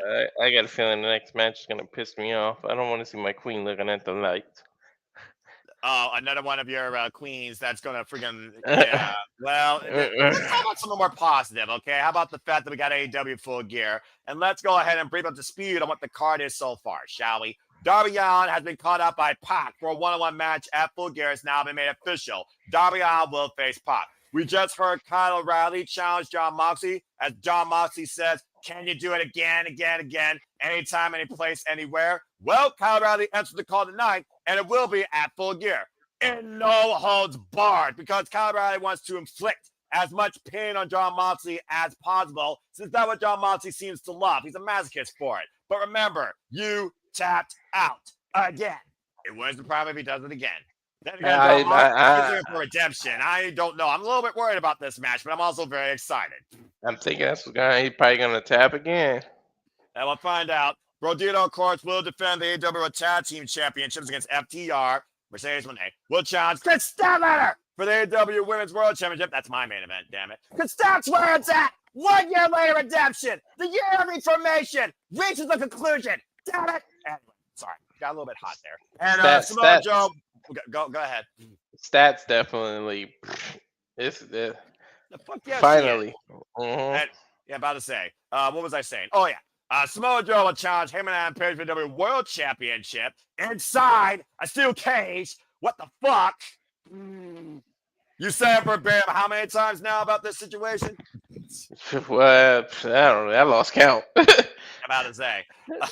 And we, of course, Jurassic Express and Kenny Omega will take on the Young Bucks and Josh Alexander Donkawa's family for $1 million in a trios match. And we also know we will crown the first ever AEW National Champion through the Casino Gauntlet, a title we defended at AEW, ROH, CMLL, and New Japan, including Ring of Honor Final Battle, which is next month. So stay tuned for more on that. That's gonna be so nuts. Like I really hope they do it with the titles. We'll find out here soon enough. And of course, we know number one, number two. Number one is Bobby Lashley. Number two is Shelton Benjamin. We're gonna start 1-on-1, and then pretty much every entrant after that is gonna become a handicap match. I'm about to say, I mean, it might as well be, because again, they hurt people. And of course, Kyle Fletcher will defend the TNT Championship against Kenny Omega speak. Ooh. No. When did you ever think that that those two would be in the same frame again? Honest answer, never. Bucks should improve around 2 Avenue. Jack Perry has a freaking shovel in his hand. Should I be worried? I mean, he did excavate Luchasaurus from the grave. Mm-hmm. The side for gear? 1 million. No man. Are they about to add another match? Oh no. No.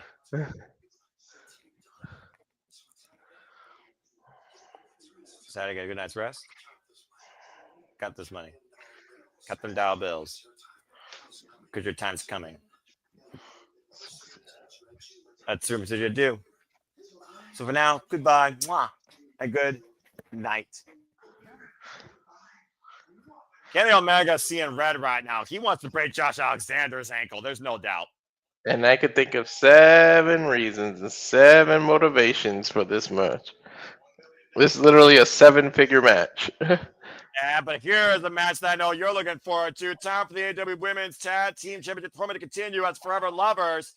Timeless stories from Mina Shirakawa. Take on Odds Winza and Rico. And look at this entrance. Yeah. I feel like They dance. They wrestle. Wow. We're back in the Dick Tracy era. I mean, I'm for it. Of course, we saw last week, though, on Blood Guts, how personal this got. And we know who these two want to face, as we saw Mina Shirakawa and Timeless Tony Storm involved in the conclusion. By the way, what a fucking war all 12 of those women brought. As Shafir, with a bare foot full of glass, stopped Maria Shirakawa and put her to sleep in mother's milk, unconsciously whipped by the TBS Championship by Megan Bain, as Timeless Tony Storm, held by the Triangle of Madness, surrendered to save her forever lover. I don't even know how Mina's even here. You're not going to keep Mina down, and the world wants Mina. We all want Mina, but I also love Windsor. The belts, by the way, the inaugural winners will hold those beautiful titles for the AEW Women's Tag Team Championships. And we have Alex Windsor and Rico in their second ever match together. Just saw this past Collision, a great match against Hyon and Maya World. As we look at the former Rev Pro Undisputed British Women's Champion and the inaugural AEW Women's World Champion. Right? People forget that. Oh, this is about to be a fun match. And Thomas Toy Storm said it's nothing personal. I don't look at you two as sex partners, but I do have respect for you all. And there you see the bracket again, Walter. Tonight we're going to still have Megan Bain, Rhea Shafir versus Ty J. And still to come, Sister Sin will take on Willow Nightingale and Harley Cameron, the Babes of Wrath. One of these 16 will be the inaugural AEW Women's Tag Team Champions. That won't be fun later, that match. Well, clearly, you know what Thomas Torres and Mina Shirakawa wants. Referee Aubrey Evers for this contest. Let's hear for Aubrey! Damn. The winner of this match, they got to face the winner. Here we go. You got to face Bane and Shapir, possibly. Carnival tie up here. Again, to your points to the come tonight. Megan Bain, Rhea Shafir taking on Ty J, Ty Mello, and Anna J. There you see right now, clean breaker. First time, by the way, we're ever seeing Mina Shirakawa and Rico together in the ring. Nice kick to the knee there. Fall up, drop kick. Ah, yeah, huh? That's the first summer matchup on many fronts. Cover, bridging out is Rico. Of course, Rico's so petite, incredible tenacity. Cover up the crossbody, and Mina bridging out, and hello. Mina apparently doing the same thing Rico did. I'm fine. Schoolgirl, roll through. Shut up, Walter. Drop out the legs, crossbody. Whoa. I didn't say anything. You didn't have to say anything, dude. I know your brain. Stalemate. I want this one-on-one. Did I mention how much I love this women's division? How did Japan miss these two fighting? And Thomas Tony Storm squaring up. Oh, this is going to be good. Nope, wait a minute. What the hell are they doing? I think Windsor and Thomas Toy Storm are having a impromptu dance-off. She wants to test his strength, and she won't give her the open we know how palm. these two go. There you go. Greco-Roman knuckle lock. Again, we'll be covering Big Around Battle, folks, by the way. Friday, December 5th. I kind of wish I was going, but it is what it is.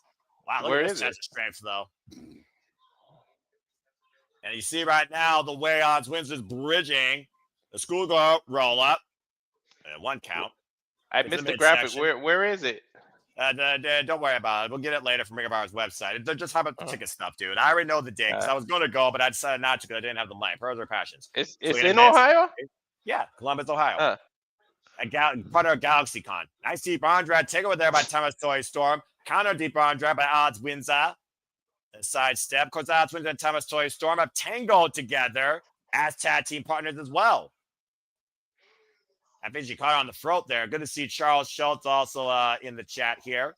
And now Rico and Odds Windsor double teaming Tony Storm. I love the teams that use their partners as weapons.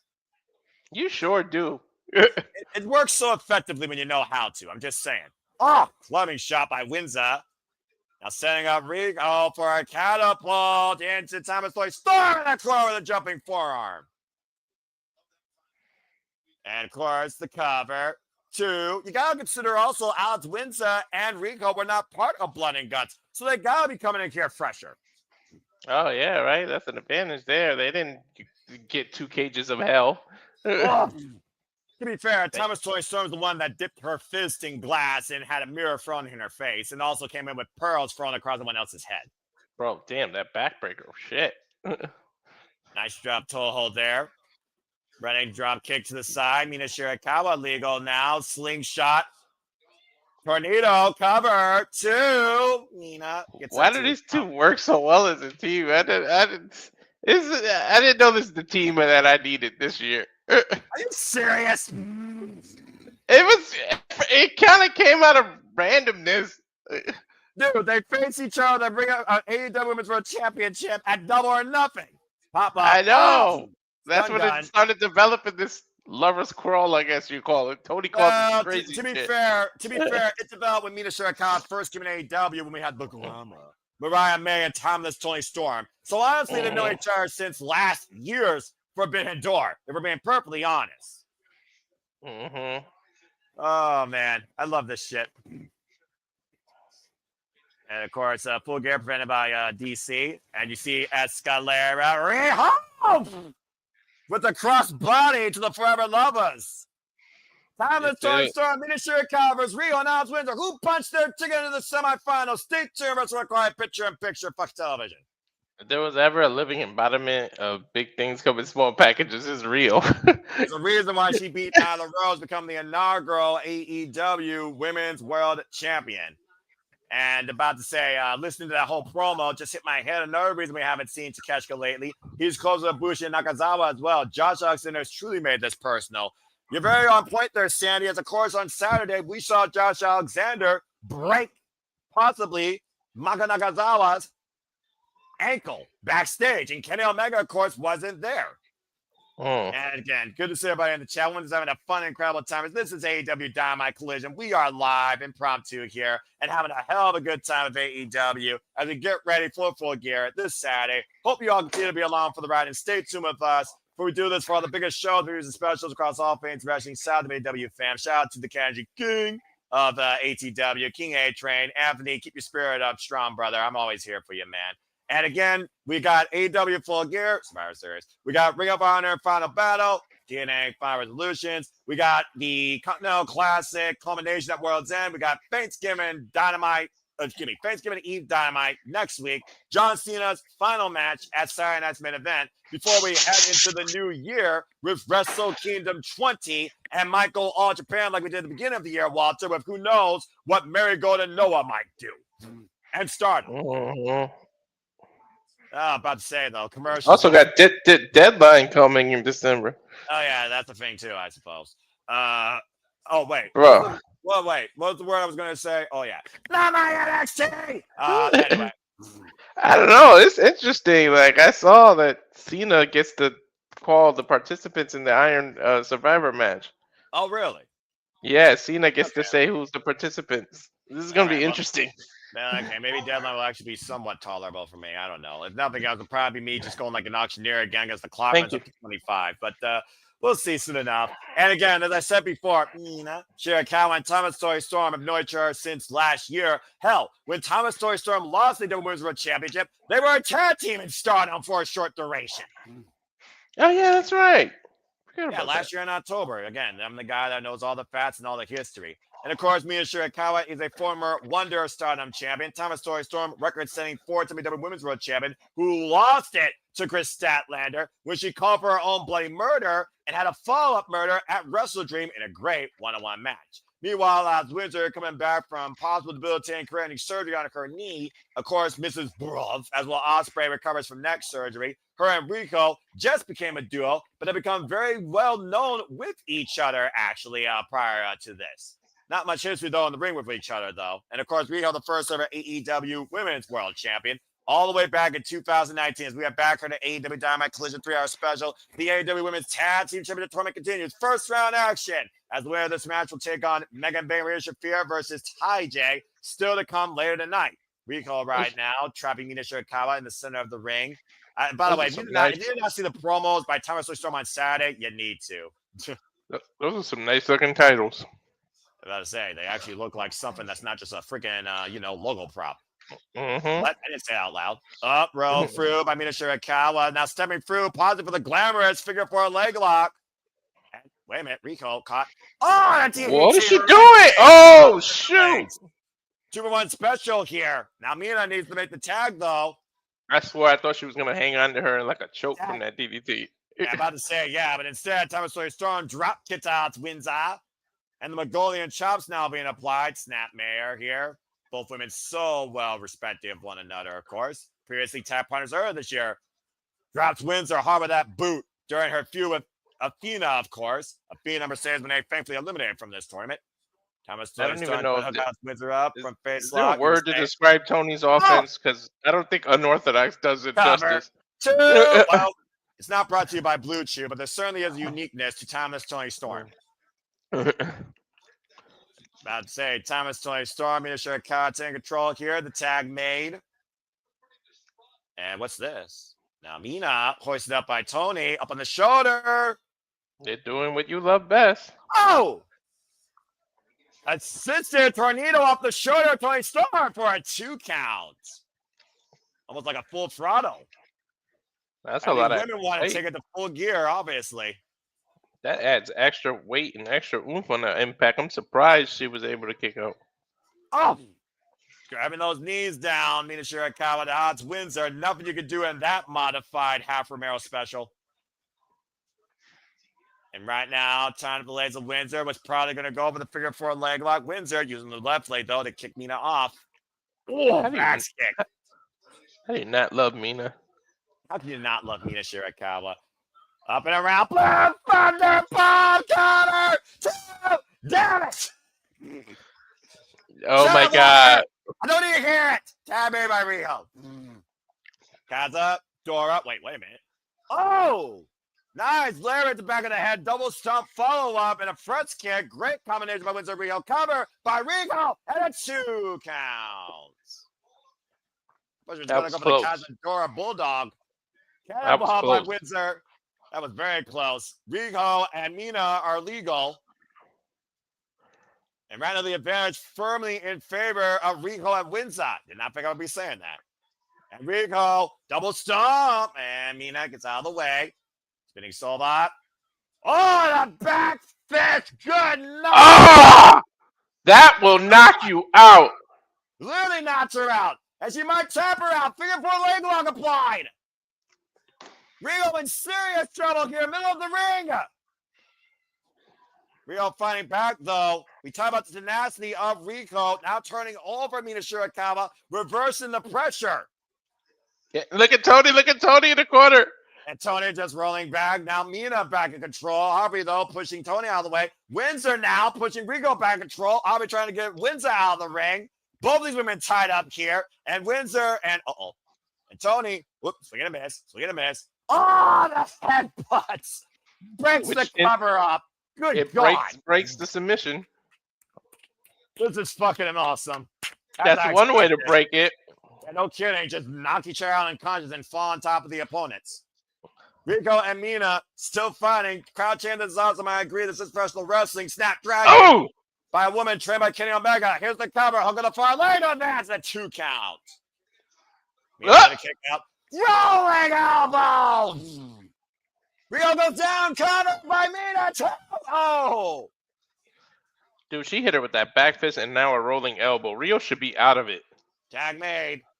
Swing and a miss. Windsor and Tony Storm now legal. The beefier of the two, the beefier of the 4 women. I mean that politely, of course. Inside Russian leg sweep. Oh, short range lariats. And now Windsor hooking up Tony Storm. Backdrop suplex. Take her down. The cover. Hook at the far leg. And a 2 count. Tony's pretty beefy in her own right. I'm not even going to comment on that. Double up kick. Tony Storm now. Swing and a miss. Windsor. Standing switch. Exchange here. And Mina. Oh, high kick. Oh, the third suplex. Rico now. And Mina. Now Tony. Continues to Rico. And Mina with the legal suplex. Windsor, right? Yeah. Walter. Lights, camera. And let's get a second tag. Oh. Do you need a stunt double yet, ladies? Yeah, I'll take your place. And it's a Storm Zero. Cover. Oh, that's a wrap for the Lovers Advance. Cut. Tremendous. Anybody ever need a stunt double to take that move? I volunteer. Walter, you freaking idiot. Anyway, Mina Shirakawa and Thomas Toy Storm have punched themselves to the next round of the AEW Women's Tag Team Championship Tournament. Two men that lost everything might gain the world together as the inaugural WWE Women's Champions. Still to come, Ty J versus Marina Shafir and Megan Bain to see who faces Thomas Toy Storm and Shirakawa in the next round. Mutual respect. I don't know how much they want to celebrate because the team they got waiting if Megan Bain advances. Yeah, I've got Renee Paquette right now speaking. Renee Paquette giving us the numbers and the stats. Mm-hmm. Oh, breaking news. Tony Khan.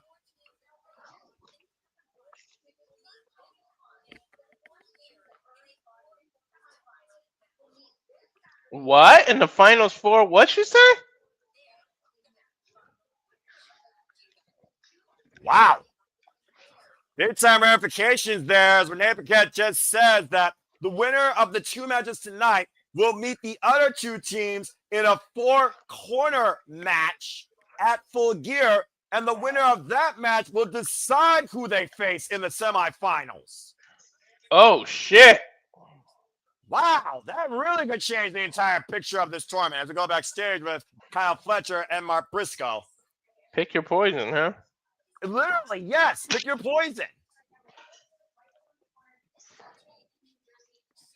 Damn, that title looks good on Kyle. And I'm about to say, he's been a hell of a TNT champion. Mm-hmm. And again, if Kyle Fletcher wins this set, he breaks the record for the most defenses as a TNT champion in a singles run. I'm surprised they're able to stand in front of each other without brawling. I'm about to say, yeah, you're right.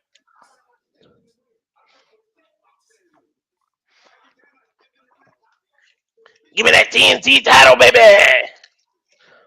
I can't imagine Mark Briscoe in the freaking Don Callis family. I'm just saying. About to feed my family. Like a agglomeration, man. That's a sitcom that I would watch. We bled together. Poor guy. All respect to him and his wrestling capability, but I doubt he can even spell TNT. How dare you? How dare you? Sign up for gear. TNT down the line. No disqualification. I would not be in my family. Not He's be gonna feel froggy. Matter of fact, I'm gonna be making my family proud. When I walk through that door, oh crap! No! And it's a zero! That was Of a setup. A freaking course! That was a setup. You think? Beach.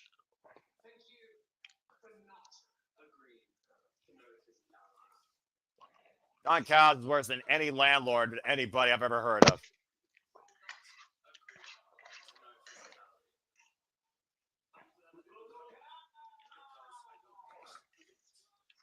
Ooh.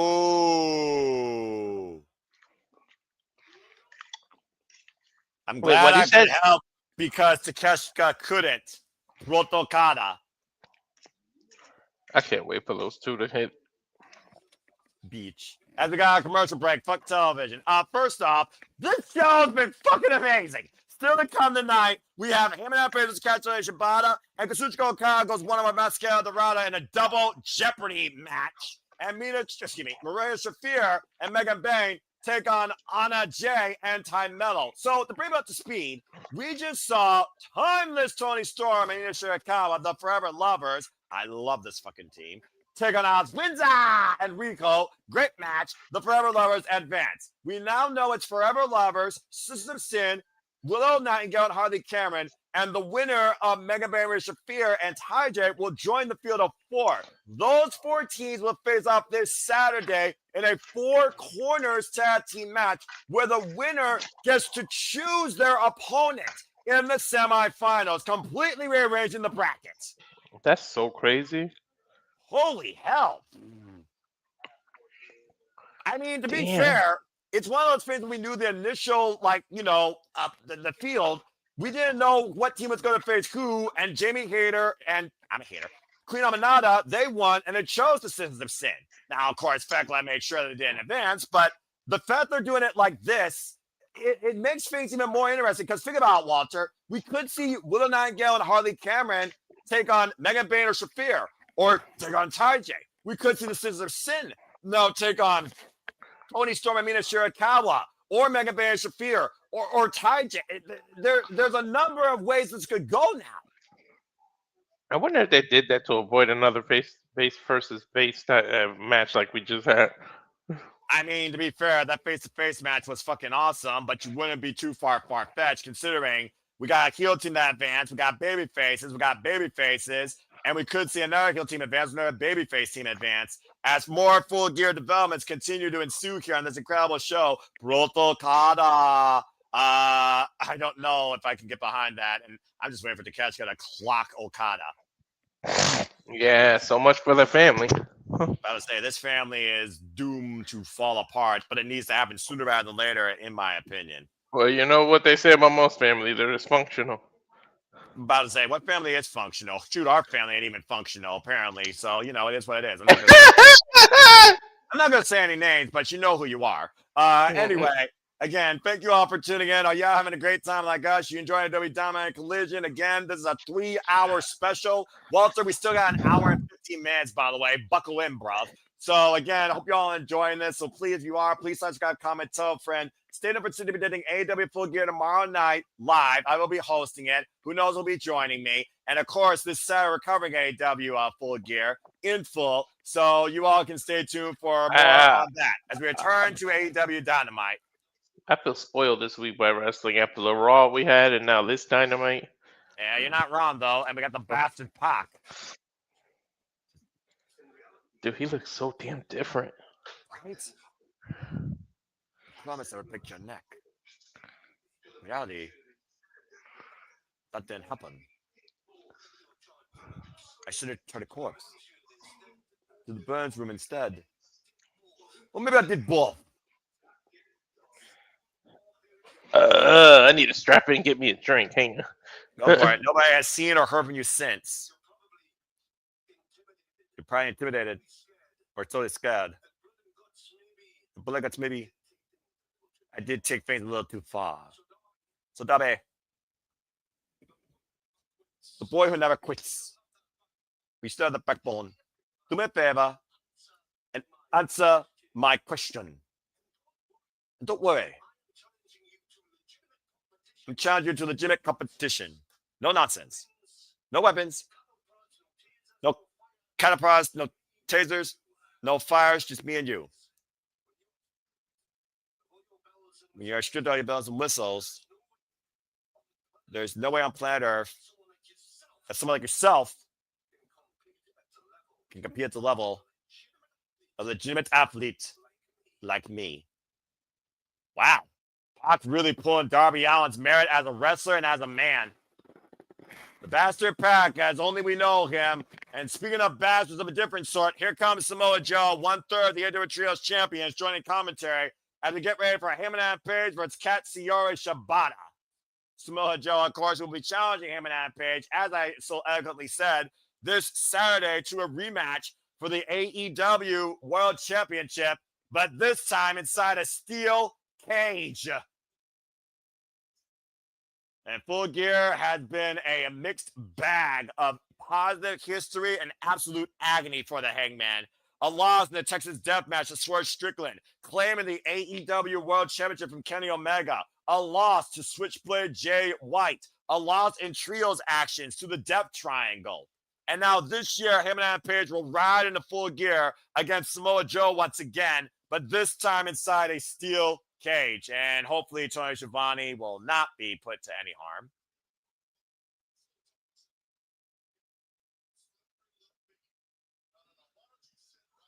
Don't move a muscle, Tony Giovanni. Clearly, Samoa Joe did not forget about Tony Giovanni's little shared Halloween trickery. All right, as we get ready for Katsuyori Shibata. First time seeing Katsuyori Shibata in singles action as a heel. Let's fucking go. No Shibata phone. Of course, AEW Trios champions, the ops never lacking. Former Ring of Honor Pure champion Katsuyori Shibata with an AEW Dynamite record of 11-4. My kids are gonna be mad at me. Oh, the Heyman's mad. He just ducked Shibata from the side. Ow. What the hell? Heyman Page not wasting any time here and not letting Shibata get a chance. And Heyman, you see him literally throwing Shibata in the timekeeper's area. Damn. And of course, Heyman Page not 100%. And again, if Samoa Joe gets involved there, he will be stripped of his AEW title shot this Saturday. He can do nothing. Heyman didn't give him a second to breathe. Well, Heyman's got a bad neck. He's got bad ribs, and he knows he's less than 100%. He needs to take the advantage here. And with Samoa Joe unable to physically touch him, this is the best opportunity for Heyman to make sure that he has nobody that can help him. Again, wow.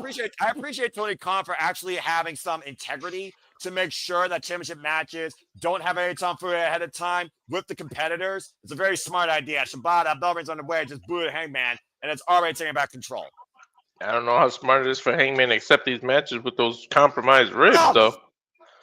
Well, I mean, to be fair, that's one of Heyman's maybe worst traits, Walter. He thinks with his heart versus his mind. He puts his body on the line for AEW. You heard what he said. He was willing to go through death to get this AEW World Championship back. And now that his manhood, his pride, his competitiveness has been called into question by Samoa Joe and has been taken advantage of, he's not going to take that lightly, even at the expense of his own well-being. Ooh! Oh, boy, this can end well. Shibata setting up a chair now. What's it going to do? Drop toe home? I mean, giving Heyman a seat right now. By the way, folks, this is not no disqualification. This is a simple, standard one-on-one match. And Shibata, runs into Heyman's elbow. Now, Heyman giving Shibata his front two seat. And Heyman now, what the hell is the Heyman faking here? Run up to Shibata, big cowboy boot sends Shibata up into our seat.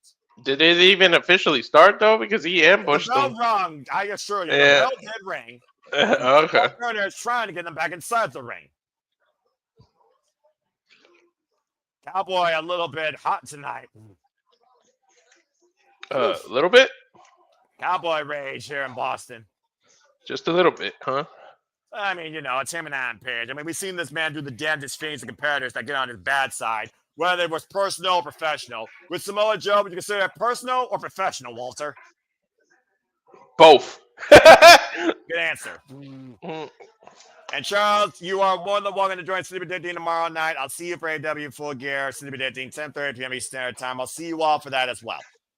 And the Irish Whip right now. And Walter, if you're not asleep, you're always welcome too, bruv. The Irish Whip, Shibata, send the corner. Now, hey, man. Oh, that's Shibata's boot. And again, like I said, not the first time these two men have shared a ring together on opposite sides, but it's the first time we're seeing Shibata in this type of mood.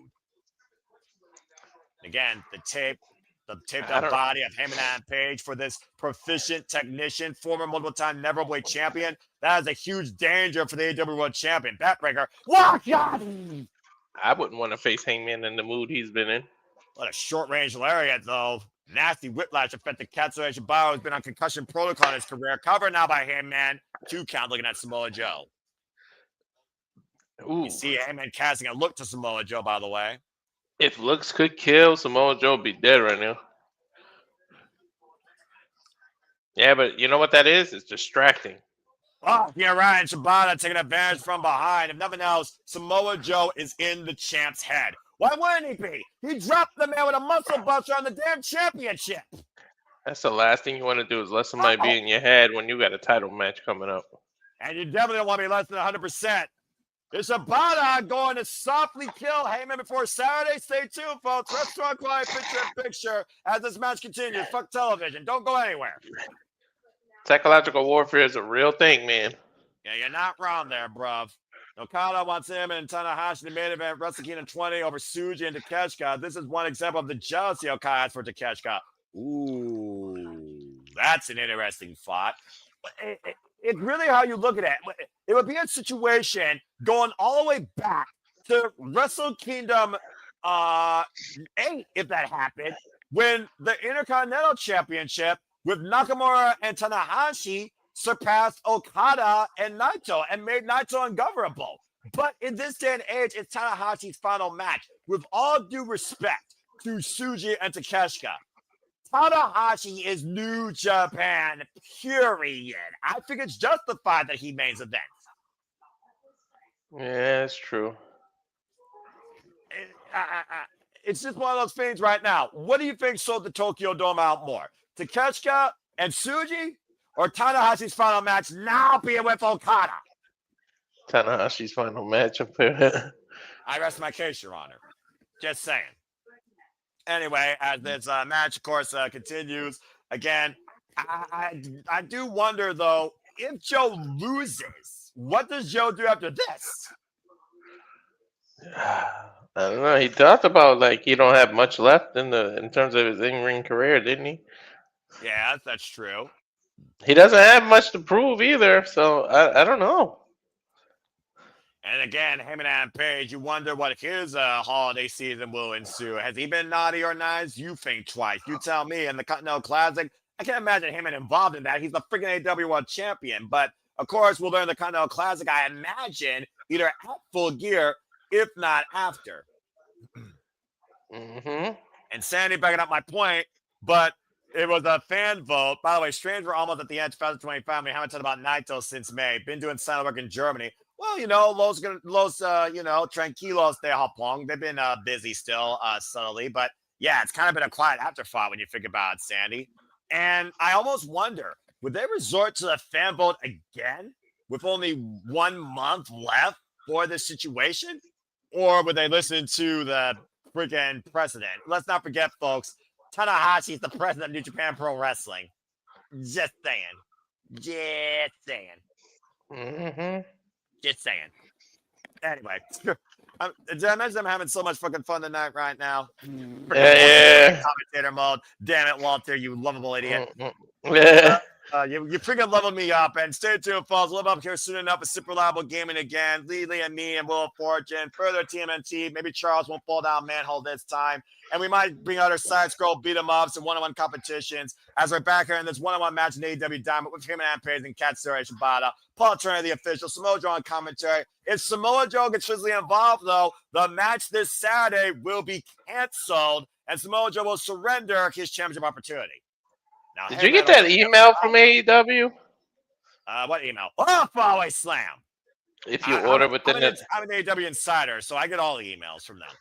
If you pre-order it, you get it for cheaper. No, I didn't. I don't think I saw it. I gotta look that up. Kip up on that cowboy. And if that's the case, then I know what I'm doing literally tomorrow.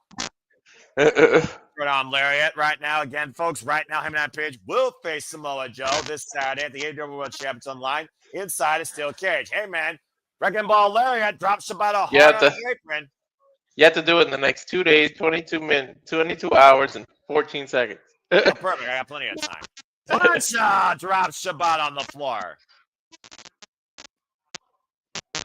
Just thinking of Samoa Joe saying everyone can't count to 3. Again, like you said, though, Walter, Samoa Joe clearly in Heyman's head. Half the time, facing Samoa Joe is more mental than physical, if being perfectly honest here, bro. Yeah. And right now, Katsura Shibata dropped back in the ring by Heyman and Page. Heyman might be looking to hook Shibata. Can his back support him, though? Again, the back. Again, Heyman and Page putting his own body in rest here, even worse. Mm-hmm. Oop, swing and miss. Shibata, SCL, back heel trip. I think, you know what?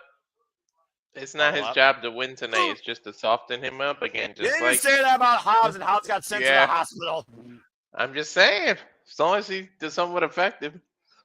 And right now, the PK tonight, Heyman again, hooking up Shibata. Can't do it, though. Shibata escapes. Renegade choke applied. Heyman, nice drop down escape. Oh! Runs into lariat. Shibata, though, runs in with a boot. I still can't believe we call Katsura Shibata matches 2025. I love pro wrestling. Right? Samoa Joe just days away, possibly becoming a two-time AEW World Champion. Men's World Championship, excuse me. Okay, and we look at both championships on an equal playing field, but we justify it by gender. Respect. And Shibata fake out. Oh! What the hell? Ouch. He just kicked that second turnbuckle, go straight up into Heyman's. Never mind. Yo, he hung him upside down too. Again, it's the dastardly nature that Samoa Joe has infused in the wrestler. The disrespectful nature to the champion. Hesitation drop kick. Heyman is somehow able to skin the cat, though, and avoid that assault. Heyman out of the corner. Buckshot. Whoop. And German suplex. Heyman back to his feet, though. Rolling lariat denied. Shibata. Push Heyman. Well, almost the punter. Oh, hello. Tommy, though, applied now by Katsura Shibata. Cross-arm breaker applied. How much more dangerous Shibata right now with this Hulish factor, Walter? I don't know. He's dangerous. But you know what else, too? That even though it's your arm, that's still so close to your rib, it's stretching out your rib. And about to say again, further compromising the core of Heyman, but Heyman's reach saves him as he finds a rope break. And right now, Shibata bringing Heyman back towards center. Heyman trying to kick Shibata off. I think that was right across the nose. Waistlock applied again. The slip out. Heyman, Shibata, reverse ankle lock applied. Now transitioning the hold. And we see how dangerous Shibata is with an ankle lock particularly. Uh-huh. Heyman, though, you almost wonder, is it better for Heyman to tap out here, save himself for Saturday? Why take more of yourself out before facing Samoa Joe inside steel cage? Rope break applied again. Well, there's a reason it's one of the deadly sin, but I think there's too much pride. Too much pride to do that. What a lariat as Heyman retrieves his boot. Uh-oh. And Heyman caught and loaded. Shot! Lariat! Bang! Cover! Two! Heyman with the win! You know the referee saw him hit him with the boot, right? He didn't hit him with the boot. He hit him with a lariat. The boot splits off Heyman's foot in the ankle lock. Well, and you see Samoa Joe is incensed right now. I think he watched WrestleMania 20. And about to say, apparently, Heyman Page survives the ops as Dynamite is about to go off the air and we transition in the collision. Stay tuned, folks. You're still with us for another hour as Heyman Page prepares for Samoa Joe at full gear inside the steel cage. And again, Heyman cannot touch Samoa Joe and vice versa, or Samoa Joe will forfeit his World Championship match this Saturday. As again, we go now to AEW. What happens if Hangman touches him first? Well, I guess if he's provoked, I guess all bets are off, but that would be stupid. I'm just saying. That's Joe. It's got Mike. Do I have to switch? It Yes. says your event has ended. You have to switch. Damn it, Matt. Although you may be surrounded by thousands of crazy-ass fans tonight. This is accurate. I'm one of them. Though you may be at the commentary desk. Where's the commentary? All but a Poncho. All but Poncho. Your head. Oh, damn! Call back. Poncho Joe. Mm-hmm. Joe, you are now alone. This is accurate. I wonder if there's a hidden member of the ops all of a sudden, Noah. When do you remember this? I don't know, man. We'll talk more about that in a moment. When you remember that you don't have Will Hobbs because that's not in the hospital. When do you remember? Guys, your butt. Oh, damn. Damn. Man, damn. You don't have Sabata. You don't have.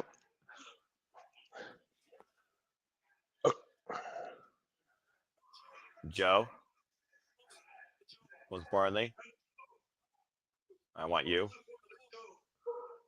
Don't forget to remember what I did last time. I was left inside of a steel cage with one man. Oh, yeah, yeah. I don't think he'll. I don't think he'll forget. Is that Saturday? I swear to God, I'll do it again. Oh, God, no. No, please don't do that. Please don't do Well, the that. You went. champion's been pushed over the edge as we might go beyond full gear, Walter. We might take it into overdrive. If that Heyman shows up Saturday night, Joe might be the one put to sleep. Joe's lip quivering right now. You can only imagine the rage boiling inside both champion and challenger. Either way, both these men will release it all inside that steel cage Saturday at full gear. You can Head ask. for collision. Here's the replay, by the way. Again, well, did hit him with the boot. The boot slipped off, and then he hit him with that lariat that sent that boot flying. All right, yeah. As Swan Heyman retrieved it, went onto the apron, and once again, Buck shot lariat. Man, that lariat. And then, bam! Payback for him with the low blow. Cowboy boot up in Shibata. Returning the favor. Samoa Joe truly left all alone. Whoa. That's what we think. I suppose that is true. There's a lot of people say there's always a plan B, right? I suppose, but at the end of the day, what sort of plan do you bring that doesn't involve a fire extinguisher? Heyman Page looks ready to go for Saturday. Definitely not 100%. Samoa Joe more than ready to tear Heyman apart and seize the World Championship. Let's go backstage to FTR and Stoke. I don't know how smart it is, man. Noah, Samoa Joe is a beast. You really want to go less than 100% against him? I mean, it's Heyman Page we're talking about here. I'm just saying. In a cage, nonetheless. I mean, you can ask Swan what happens when he's in a cage, though. About to say, Swerve is still, of course, recovering from injury. We all Swerve, yeah. Yeah, and Walter, nice job, by the way, man. Botch. Oh my gosh, I fucking love this company and this show. Of course, FTR lost the 8-man All-Star tag this past Saturday on Collision. We're not involved in the decision. Can we take this big-headed man off my TV? You mean the man that gets no hose? Mm-hmm. I mean, you know, it is what it is. His hose goes. Hey, man, looking to unleash the past in the present. Good grief. This match will be hanging our hats on. This will be hanging our legacy by. It is one of those things, though, that FTR definitely could be a WWE Tag Team Champions again. I just don't know if Saturday is their day. Damn, they'll be 10-time champs? That's correct. They would be 10-star FTR. Of course, he had to bring up the Abuela again. How dare you? All right. Well, again, strong words by FTR. And speaking of strong, all the hell, the strongest American athlete hailing down from freaking Athens, Greece. Penelope Ford, and so here comes the Megan Bayne as we get ready for women's tag team matches. The tournament continues. Time for Megan Bayne, Rhea Shafir versus Tymel and Anna Jay. And all I gotta say is good luck. She's literally made an Amazonian. Wonder Woman couldn't touch this woman. This woman, this athlete, this anomaly, gracing AEW's presence this year. One of the most driven, hardworking, improved athletes this year, in my opinion. And I also want to put this in perspective, Walter. She's involved in the Goddess of Stardom tag team tournament alongside Hanako. There's a chance that Megan Bayne might become a double tag team champion across two companies. That's how she's staring at those titles. Yeah, but she's also alongside a problem that has yet to get a solution. And you called it yourself, Walter, the most lethal combatant in Blood and Guts, Rhea Shafir. She scares me.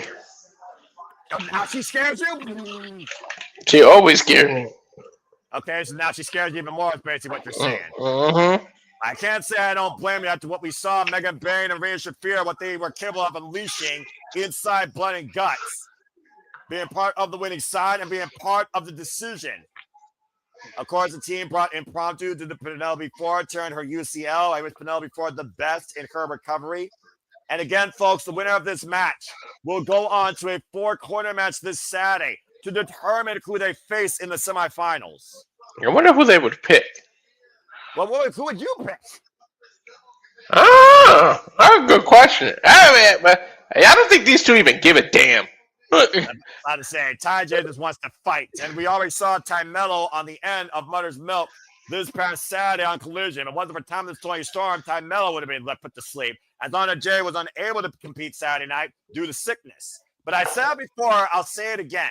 Ty J are the original duo of the AEW women's division. So there's a lot on the line for these two, honestly. They've never been stronger unless they've been with each other. More than singles competitors, more than being part of an inner circle, sports entertainers, mother, etc. Ty J are at their best when they're together. So I feel like they have the most to prove in that ballot. Respectfully, this is like lambs walking themselves into the slaughterhouse, though. Yeah, it feels like already ran them off. Yeah. For this contest, bell rings are underway, and Ty Mello is looking to be the solution to the problem Rena Shafir after what happened Saturday. Nice judo takeover. Let's not forget Brazilian multiple black belt, by the way. And there you see it, Walter. Take a look. 4-way tag. The winner gets to pick the stipulation for the semifinals match. That's so different. Good grief. Look at Oh this my God, thing. these judo throw exchanges. Oh. I was about to say, I can imagine what sort of stipulation any of these teams would do against their opponents. What would the Bears of Rap do against the Sister Sin? What would Megan Bain and Maria Shafir do against freaking Forever Lovers? What would Ty J do against Thomas Toy or Amina Shirakawa? German suplex, double team by Ty J. How do you fight somebody who's a glutton for punishment? She just takes it and wants more. Megan Bain got caught with a double thrust kick.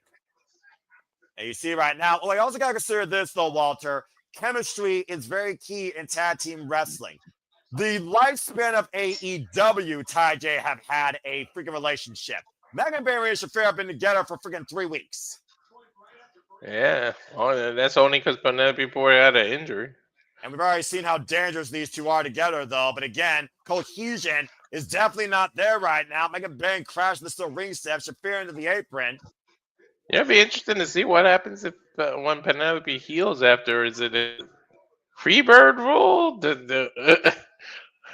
Right now, I don't know what Ty J are thinking here. Jumping to the top of the barricade. Jumping across both of the crossbody. And clearly, Ty J working very well together and very fired up because saying this is their destiny. They were meant for these. These exist because of them. And I mean, they got a point. How many times you said they were the original duo? Look, I haven't seen a duo this long-standing to justify women's tag team wrestling since Julia Hart and Sky Blue. The midsection by Irina Shafir. Of course, Maria Shafir, background in MMA, also barefooted. Bro, that kick was good. Tag. You want to know how badass she is? She literally stepped on the glass barefooted last week.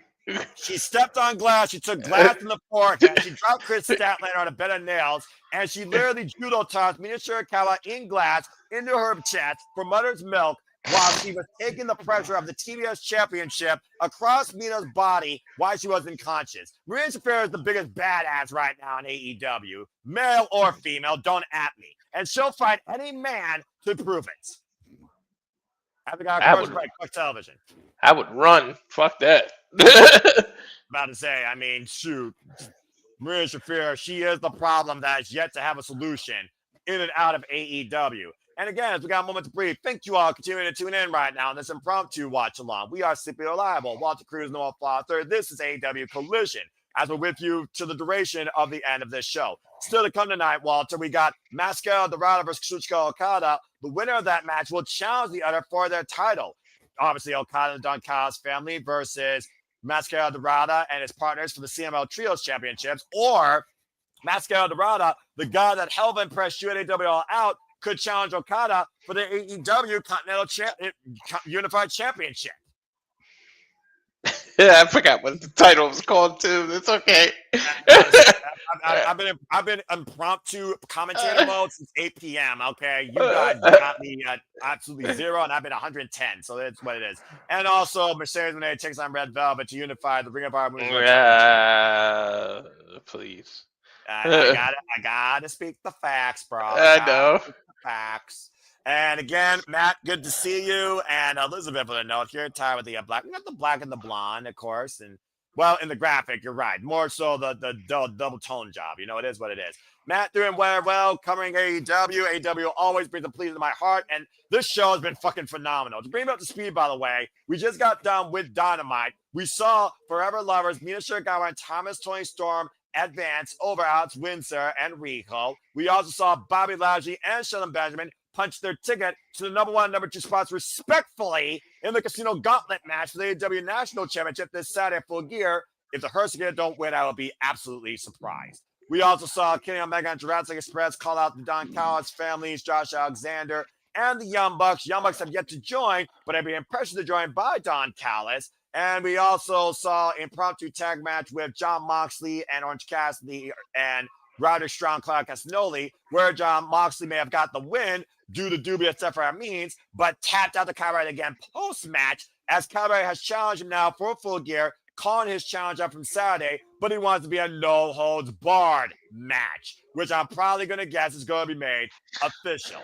We also got made official the 4 teams in the women's tag team tournament. After we get the winner of this, we'll compete in a 4 corners match this Saturday at Full Gear, where the winner gets to pick the stipulation for their semifinals match. And that brings up to speed right now, of course, as we get ready to finish things tonight with AEW Collision as this women's tag team tournament opening round contest continues. And again, I think before Collision's over, they're gonna make that official. The no holds are. Yeah, I can see that. Also, Pac's waiting for an answer from Darby Allin, who we haven't seen since he was dropped through his own living inferno, as Pac called Darby Allin out for a one-on-one match at AEW Full Gear, saying that the man that never quits will never be the athlete that I am. What are you about all your bells and whistles? As we are back here again, and the AEW Women's Tag Team Championship Tournament continues here. Marina Shafir and Megan Bayne taking on Anna Jay and Tymelo Tajay. Nice blockbuster out of the corner. Tag made it Tymelo here. Oh, what a knee. Again, Tymelo right now been fired up ever since these towels came into play. Penelope Ford on the outside of the way. Penelope Ford, the original partner, out indefinitely due to injury. So we're going to miss by Marina Shafir. Caught a German suplex, low German suplex there. Yeah, she kind of rolled with it too. And Megan Bayne right now in the clutches. Anna Jay, scram Megan Bayne, super kick. German suplex to the Mega Sis. That's a lot of woman in suplex. Tandem offense here, and what a bow kick! My God! Again, opposite corner and dangerous dig kick. And Tajay lining up both combatants in opposite corners. And the winner of this match, of course, will determine who they may face in the semifinals and could possibly pick the stipulation for the semifinals match. Baron Bayne fending off Tajay up the attempted stereo suplex spot here. Oh, turn to DDTs! Again, don't write out Tajay yet. This is the most I've seen Shafir suffer. That's saying something, honestly. Those words in the same sentence when it comes to Marina Shafir. And now, Anna Jay and Tymelo possibly looking for submission holds, and uh-oh. I don't think Shafir's the one you want to try to put a submission on. Or Megan Bayne, for that matter, as both women just got suplexed. Amazing. All you gotta do is give one move, apparently, and how effective and dangerous Shafir and Megan Bayne are together. Double back suplex spot. Megan Bayne with the cover, and Ty saves the matchup. I have no idea who's legal, by the way. Don't ask me. Marina to the outside. I lost control. Megan Bayne, back elbow. And swing and a miss on a J. Oh, nice flatliner. And Tymelo. Oh, another running knee to Jackson to Megasis jaw. While a snapmare on a J, I believe, is legal. Cover on Megan Bayne to advance, and a kid got at 2. Nope. As soon as Marina Shafir wasn't there for the save, though, Walter, the problem's been neutralized for now. They might be looking for that double team finisher, the Ty KO Gory. Meanwhile, oh, God. Ty just It would take a lot to keep Bane down, man. Or maybe the Queen Slayer might do it. Megan Bane, though, again, got the leverage, though. High height. And Marina Shafir is on the apron with the hand out for the tag. Megan Bane, awareness. Blind tag made Marina Shafir. Anna Jay still not letting go of the hold. And, the ring by Shafir. Uh-oh. Full Nelson. I don't like Judo you so much. takedown. And Shafir has Anna Jay trapped in Mother's Milk. It's over. That's it. Good night, Anna Jay. Sweet dreams. Your dreams of tag title ambition are over. Shafir and Bane advance. She's dreaming of milk. I don't think you want to drink that milk. Nah, that shit's poison. That sudden impact by Marina Shafir, the rake, the judo toss into Mother's Milk. So now we know, Walter, it's going to be Shafir and Bane, Forever Lovers, Town Storm, Mina Shirakawa, the Bears of Rap, Harley Karen, Willa Nightingale, and the Sisters of Sin, Julia Hart and Sky Blue in a four-way tag. And the winner of that match will get to choose the match stipulation for the semifinals. Wait a minute.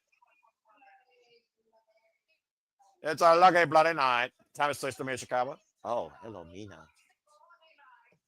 You okay, Noah? I'm perfectly fine. Mina's on my screen. What are you talking about? It's called the Pearl Necklace. We picked the finals for our semifinals match. Chicken coop match. Apartment wrestling. Could be. What? What the hell's a chicken coop match? John Moxley. Did Mina just say a death match? Yes, she did. Okay. Mina and Tony have a death wish.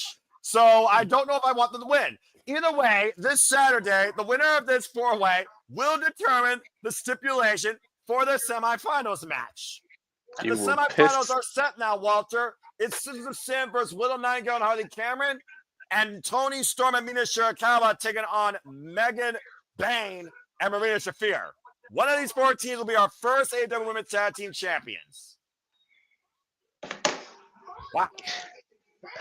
If I'm being honest, I'm happy any of these four teams. Yeah, but I'm scared of the stipulation that might be in store, especially after what we just heard by Mina Shirakawa and Thomas Tony Storm.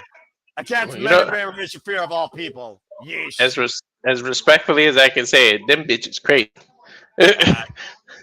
I might strangely turned on by it. But anyway, the Sisters of Sin also are a bit extreme. And we know that Little Nightingale and Harley Cameron, they got screw loose. So any of these four teams could take things to extreme means. And the winner of that four-way match will have control of that stipulation. Who knows what the hell we're going to get?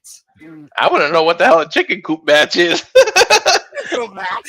What's a chicken coop match? I have no idea. That's what she said.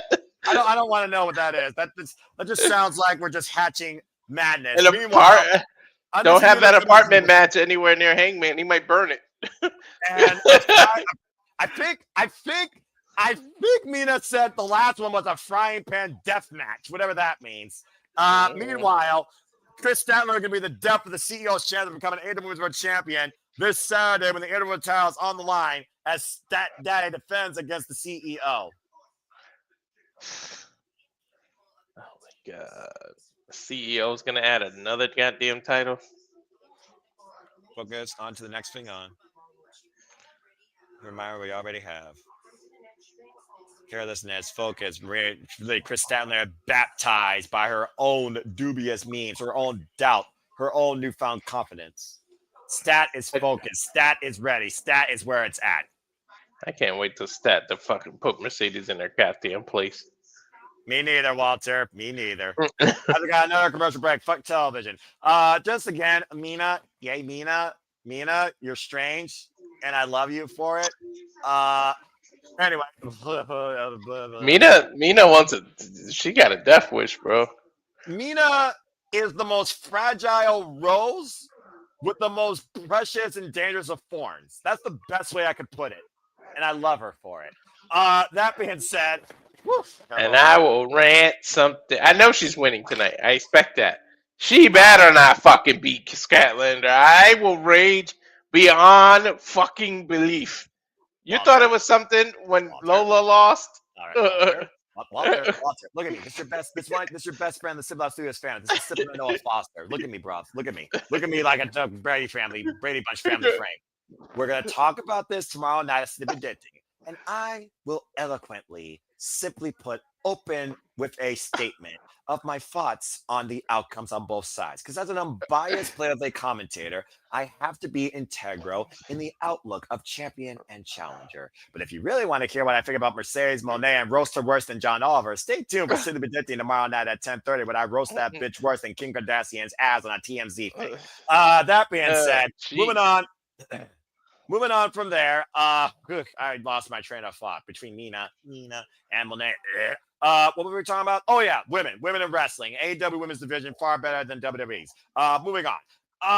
As we get ready for Mascara Dorada versus Kazuchika Okada, Double Jeopardy, you are correct in how we are going to see. We are in Boston, by the way, so where's the private main event? Plus Collision's 1 hour. Her main event's a 1 hour show makes more sense than a pay-per-view and a 2 hour show. Of course, that's it is what it is. You know, it is what it is.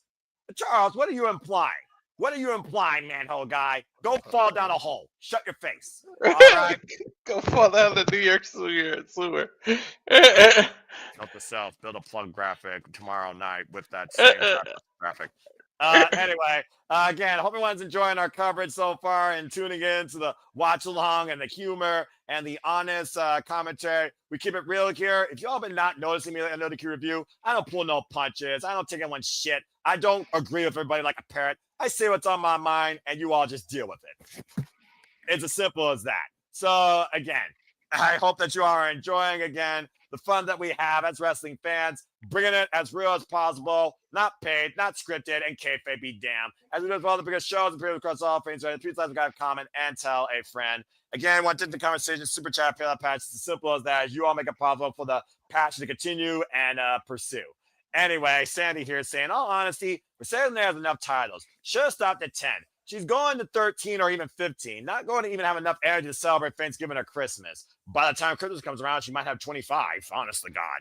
So, again, how many freaking men does she have, or how many pointless jobbers does she have holding her gold? I'm just saying. Oh, my gosh. I've been on one tonight, and I'm fucking happy about it. Anyway, we've got a moment to breathe. I want you all to just relax. Go make a painting. Go look at Bob Ross. Tell you to tap it. You know, sometimes we take things a little too seriously. You just really need to breathe and figure out what's good here. Yeah, that's all it's about. And we go backstage with the Bang Bang Gang, Austin Gunn and Rock Rogers Robinson, who have a chance to win their own share of a pot this coming Saturday. Not your stuff, Walter. I mean money.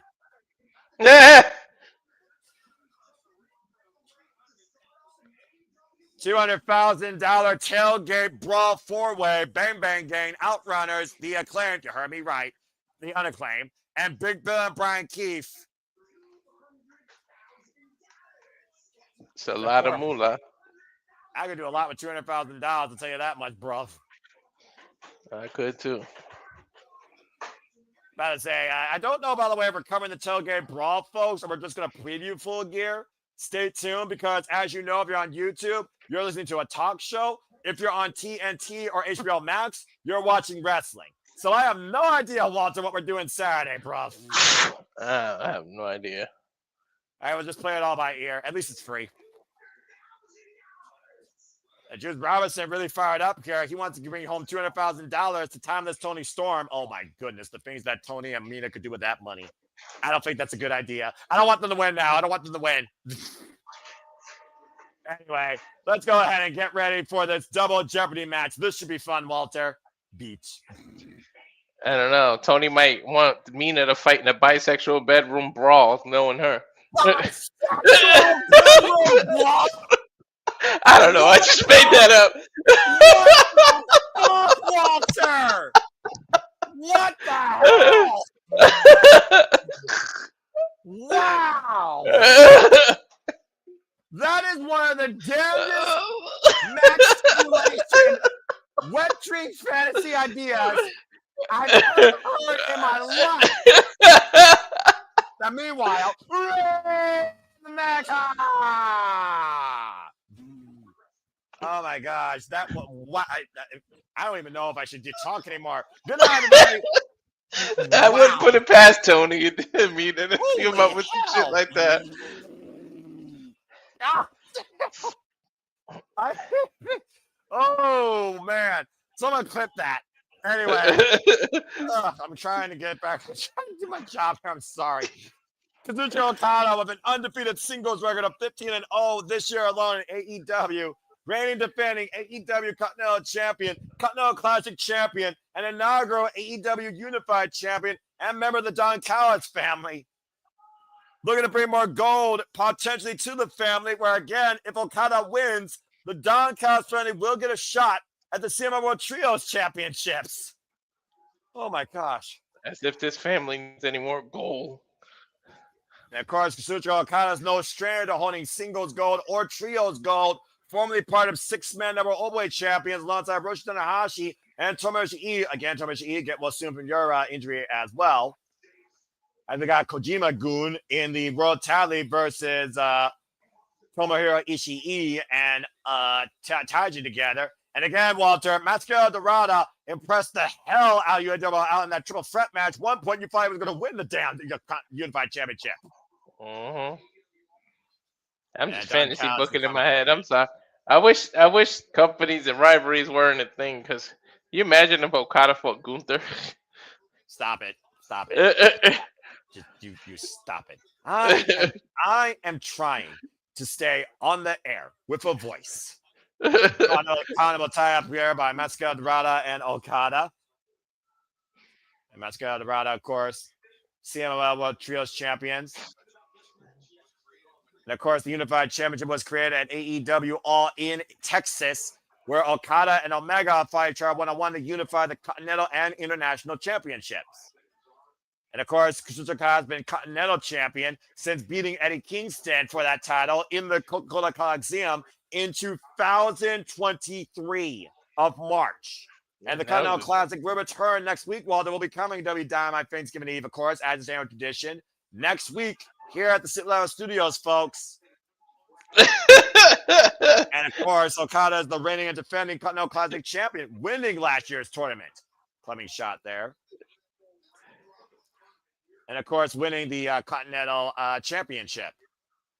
Or defending his Continental Championship, excuse me. That Continental Classic. I love that fucking tournament. That was my favorite thing about the friggin' end year. It did. Yeah, you're right. It did break me. And whoa, good agility. I'm trying it. Whoa, nice. Reverse. Kaza, Dora. Whoop. Land on his feet. And spring. Okada gets out of the way. Whoa. That knee was almost a little bit above the belt there. Escalera up to the top. Rope. Lunging. Springboard. Corner. What the hell? What the balance? And Dorada looking to follow up against Okada. Handspring and Ole. Ole. Lucha. Don't forget how athletic Okada is too, though. I'm about to say Okada trained in Mexico by, of course, Ultimo Dragon. And Okada right now. That could have went really wrong. Yeah, I'm about to say Okada, of course, one of the strongest mental games in the business, as we talk about, Walter. Hell yeah, he is. Adopting this newfound dirty attitude since coming to AEW. The best worker since Ric Flair, in my opinion, and James' opinion. Shout out to James Hebert. Follow him, Jay Hebert, side 95. Oh my gosh. So Okada playing mind games? What are you doing? That's exactly what he's doing here. And right now, you hear the audience trying to egg Okada on. Good luck with that. Again, breaking the count. I'm about to say, how many times are you going to break the count before you actually do something, man? Oh, and just lured the Dorada to the outside, driving him into the barricade. You want to know who the CMLL Trios champions are, by the way, Walter? It's Mascara Dorada, Neon, and Mystico as El Sky team. They've been the Trios champions now 2 times over. Their current run has been 188 days. If Okada beats Mascara Dorada, the Don Callis family will get a chance at the CMLL World Trios titles. Okada squaring up Dorada. Oh.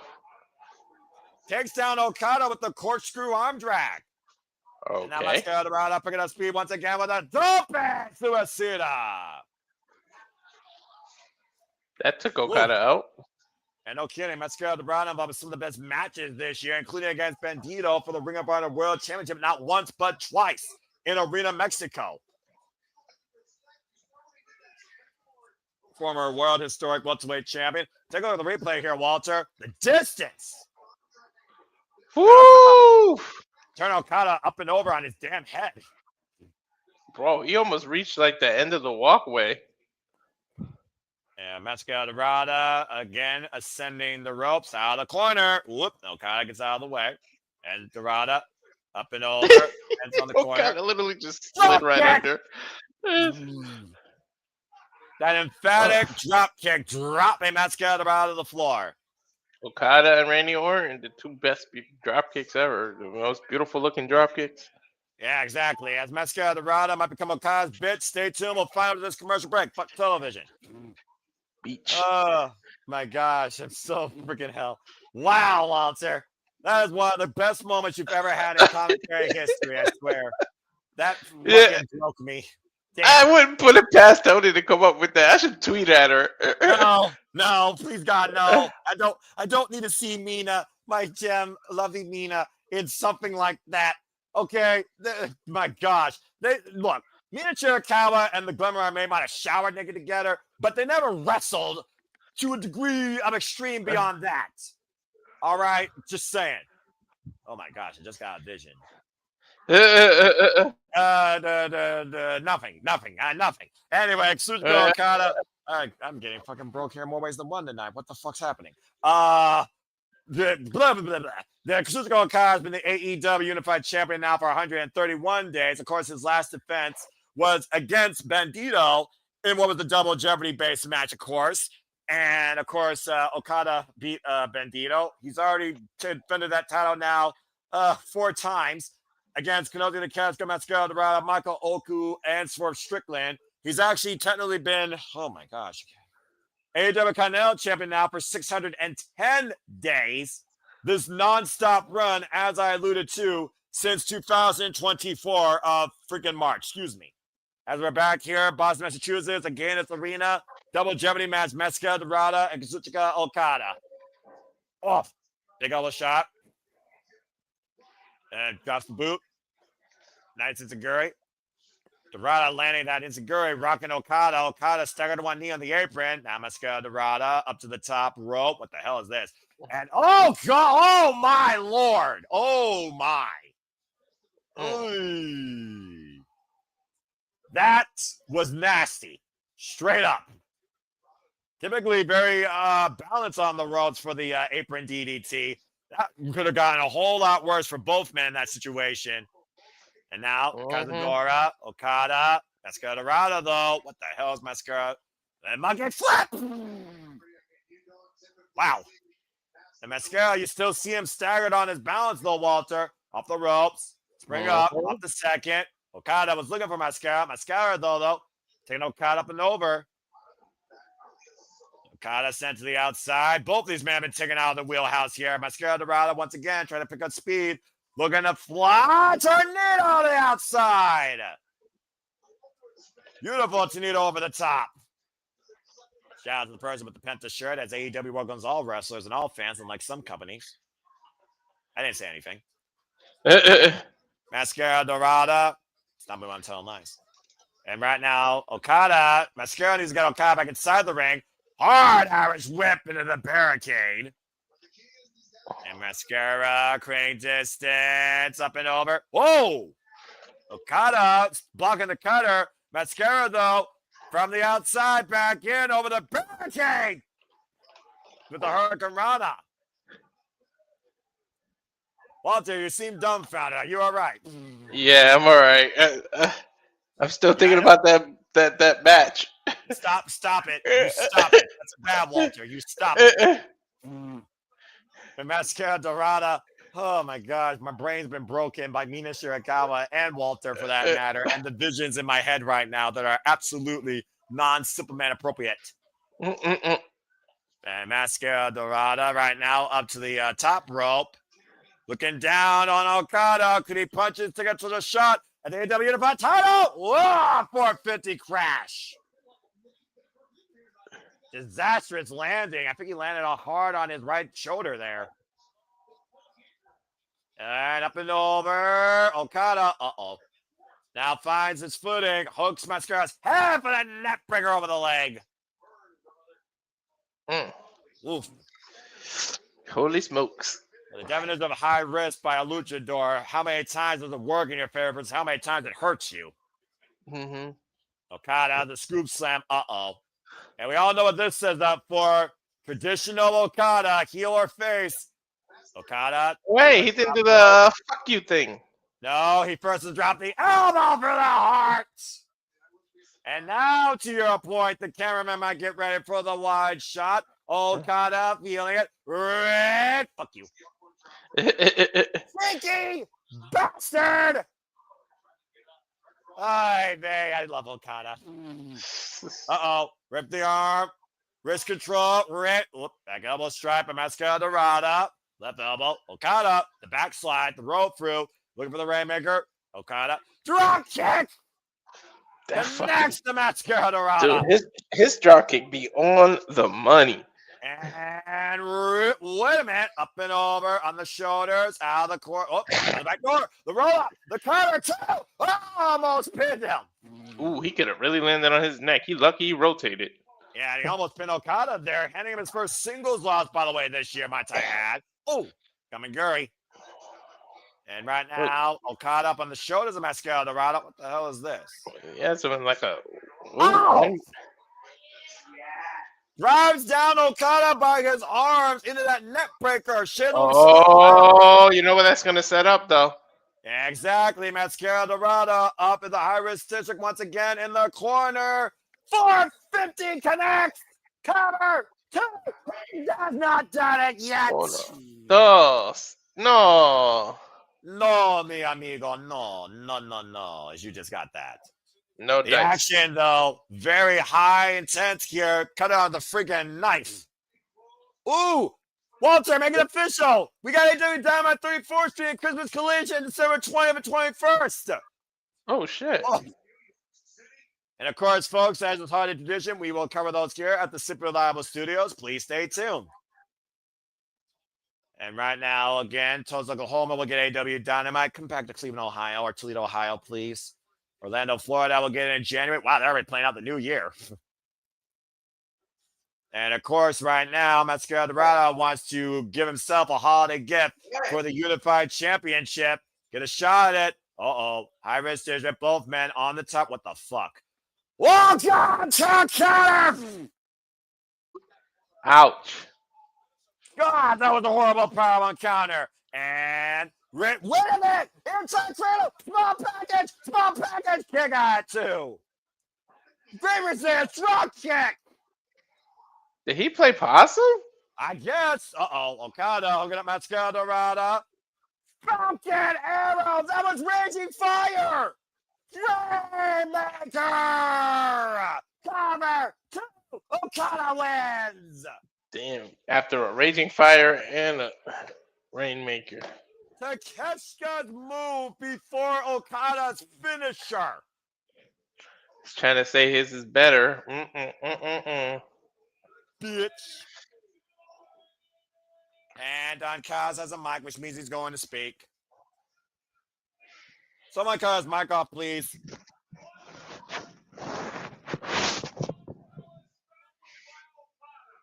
All right. Based on this win, the Don Kaz family was challenged Sky Team, as I said earlier, to the Simwell World Trios Championships.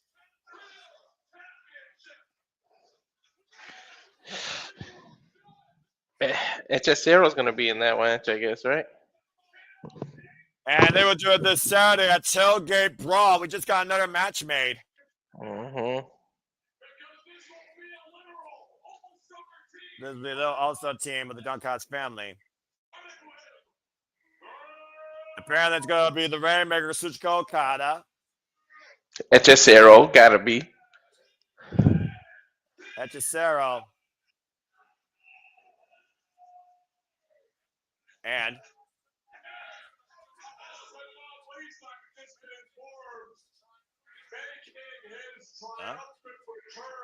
Triumphant return. oh,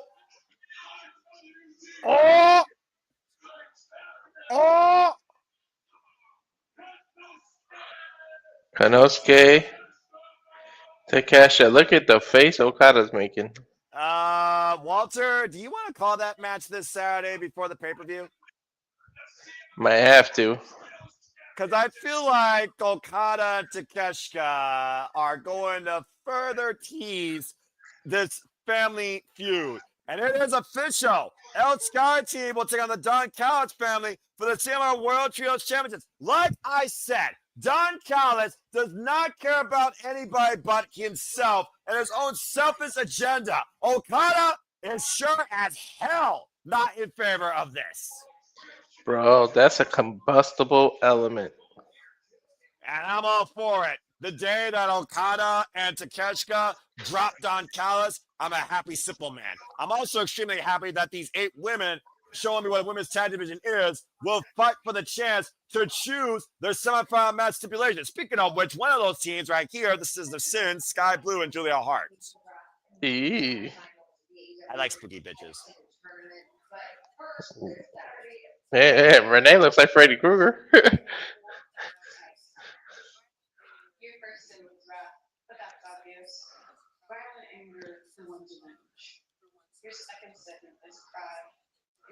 That's my blood. Are they just saying a poem? Apparently. Wow. Blood and guts is bad.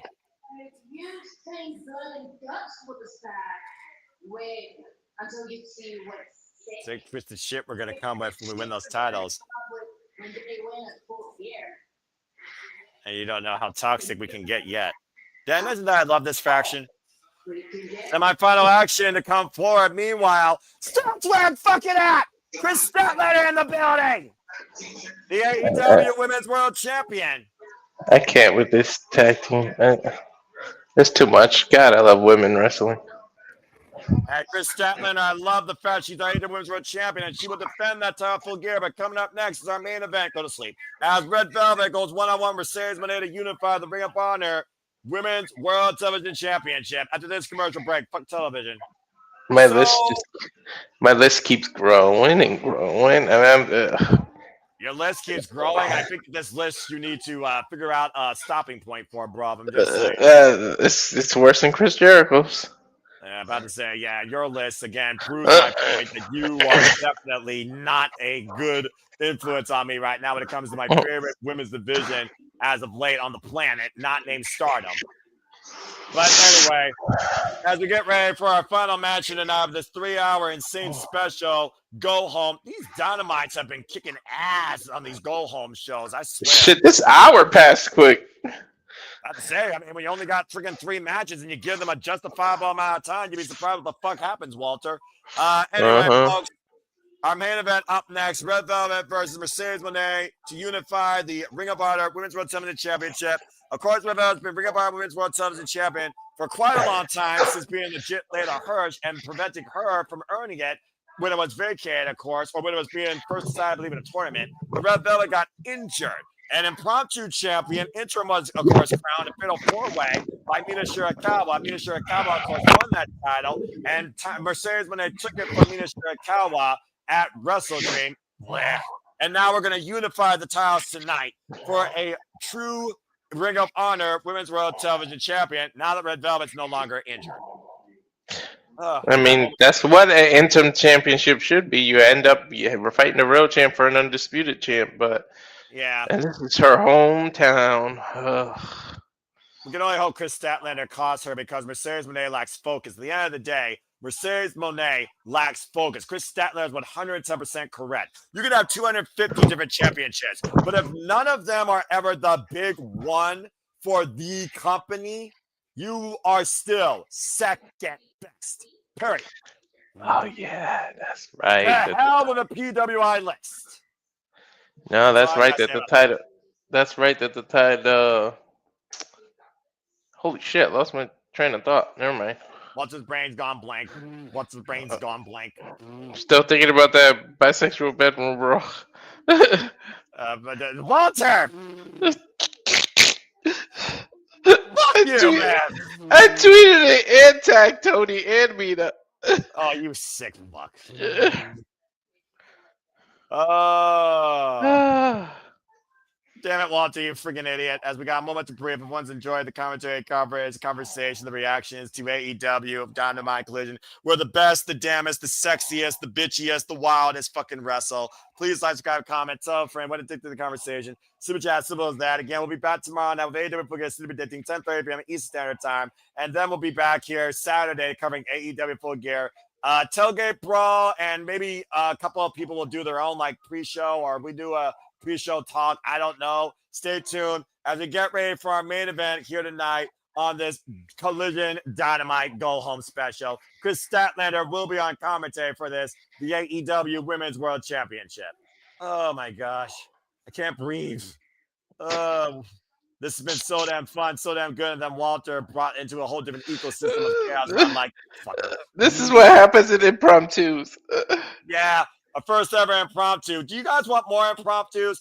Put the hashtag impromptu in the chat if you want more impromptus like this for AEW Go Home Preview shows. If they're going to be like this, as it's time for our main event, here comes the CEO. I hope Oh Chris my gosh. Chris can be out there as a distraction. Mercedes can't focus.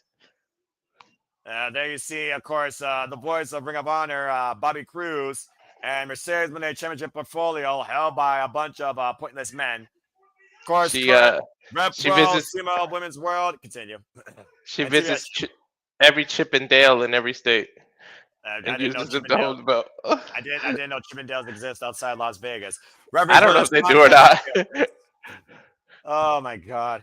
I don't Referee think for they this do. contest, Aubrey Edwards, by the way. Let's hear it for Aubrey. Oh my gosh. And look at that fan wearing big business as we're back where big business began with the CEO. Big business. Fucking Mercedes Moné look like fucking big bird from Sesame Street. What the fuck are you wearing? Big bird. The most sensible comment tonight by Walter. Well, either way, this nasty ingredient is about to stir it up with the actual Women's World Television Champion of Ring of Honor, Red Velvet, for the next 10 minutes. Please. Oh boy. It would make my night if Mercedes Moné loses this tonight. You're right, please. I hope Red Velvet. I pray Red Velvet has the secret ingredient to victory. With an AEW singles record of 41-27, AEW original, by the way, since day one. Red Velvet. I want some red velvet cake now. I mean, it is the holiday season. That is the cake to have this time of year. So, I mean, it seems appropriate as I had my mom's birthday cake earlier today, left over. All right.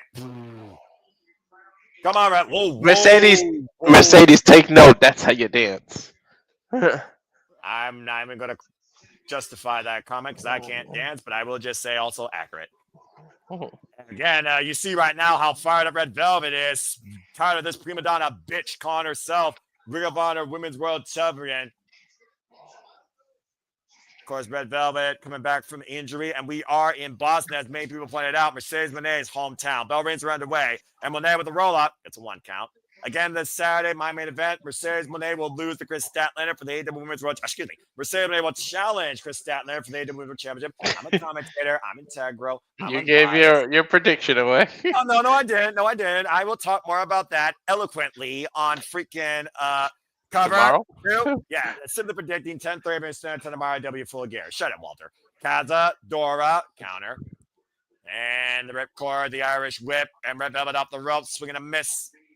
Underneath, and now Red Velvet trying to hook the CEO. Ooh. Nice takedown. I don't like the way Mercedes landed. Ooh, that could have went bad. Well, I mean, when you wrestle in 9 different countries in the span of a month, you're going to probably have a little bit wear and tear.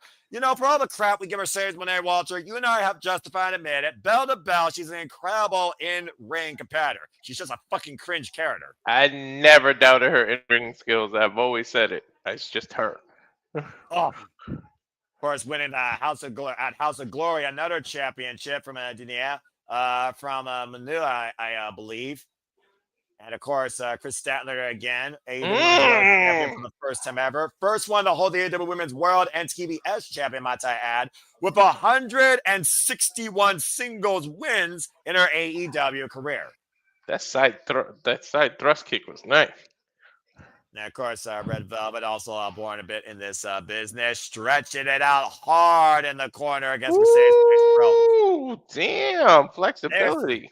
There's the freaking hashtag I was waiting for. Damn it, Safet. Oh my gosh. And apparently you made a new hashtag, Walter. Congratulations.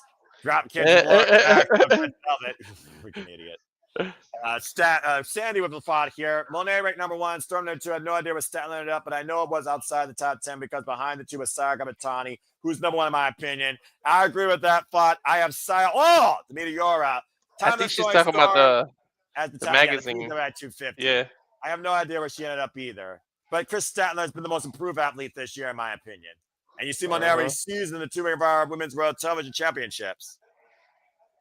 Again, they mean nothing. Statlander's face. They mean nothing to Statlander. Statlander's focused on one thing, the AEW Women's World Championship, the only title that should truly matter. And to Monet, it's the only title that should matter to her, and she will never have because she is not focused. Mercedes Monet right now pushing. Oh my God! Just throwing Red Velvet into Chris Statlander. Uh-oh. A side swipe there. Uh-oh, SpaghettiOs. Up here. Wait a minute, Statlander.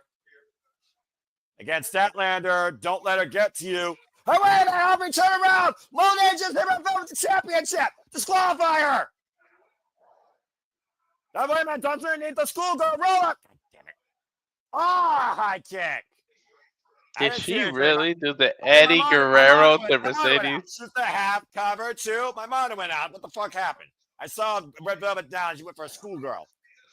We're stirring up in this main event tonight after this commercial break ensues. Fuck television. Stay tuned. I love that they did that. They went to Eddie because we know how she feels about Eddie. I mean, I'm about to say, hey, Lychine and Steel with the best of them all today. As of course, we just had Eddie Guerrero Day a couple days ago, I believe, in El Paso. Yesterday. Oh, it was yesterday?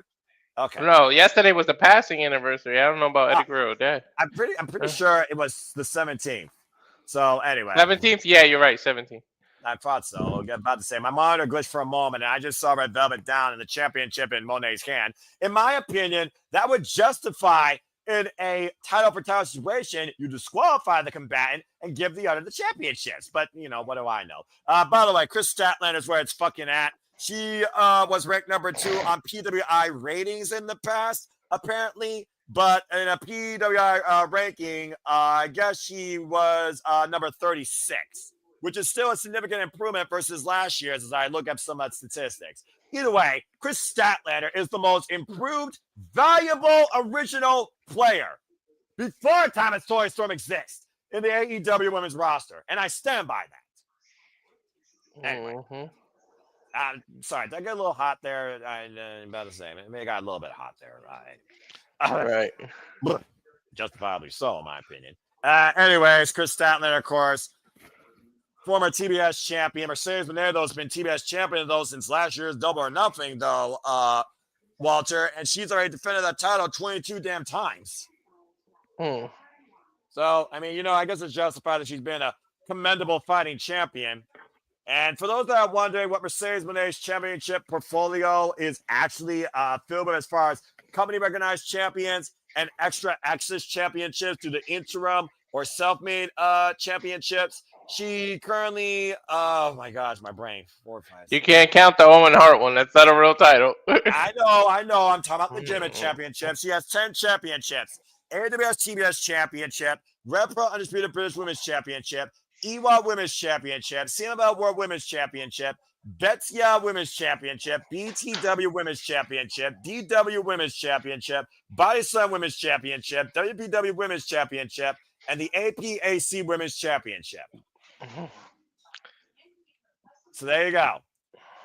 9 different countries, 9 different companies, 9 different championships. Mm-hmm. All right. And We'll add be to her accolades, she's an Owen Hart tournament. Yeah, she's an Owen Hart tournament winner. You're absolutely right. She took Mina Shirakawa's title, of course, at Wrestle Dynasty at the beginning of the year, January 4th. Not the NWA Strong Women's Championship. She no longer has that, thankfully. She took the other title that Mina had that was just like a self-made commodity. Mm-hmm. And of course, if she wins her tonight, she will get 2 titles, one actual worth value. The other one was an interim value title, the Ring of Honor Women's World Television Championship, from the only ever actual champion in Ring of Honor history, Red Velvet. Well, they'll merge into one. It'll just be the Undisputed, but yeah, she'll get it. Yeah, well, the interim to Undisputed is still nonsense, in my opinion, though. But again, what do I freaking know? And again, folks, we'll stay with this match as long as it takes. We have an overrun here, but stay tuned. Shortly after AEW Dynamite Clinic goes off the air, the countdown to Full Gear, as Full Gear Week is officially on and continues to ensue. I still got the "We'll be back soon" thing. I know, and I'm trying to calm down because it's eloquent. It's peaceful. Mm-hmm. And we are back here at AEW Collision Dynamite, our main event for the Ring of Honor Women's World Television Championship Unification. Interim champion Mercedes Moné versus the actual champion Red Velvet, as Chris Statlander reminds Mercedes Moné the one thing you can't get a hold of, the big one, the Women's World Championship. Drop down, crossbody, hook on the front leg, and 2 count by Red Velvet. We're going to miss. And again, Mercedes Moné will be facing Chris Statlander this Saturday for the AEW Women's World Championship. Cazador and the Bulldog by Red Velvet. Red Velvet fired up here, by the way. Yo, that was a thunderous clothesline she gave her. Oh, the double knees, the back of the head, and shoulders. Slingshot up the second row. Chris Statlander standing for this match last year. Cover by Red Velvet and a 2 count. Chris Statlander, literally the best, most strong challenge opponent to the CEO's TBS title run, by the way. Not once, but twice last year.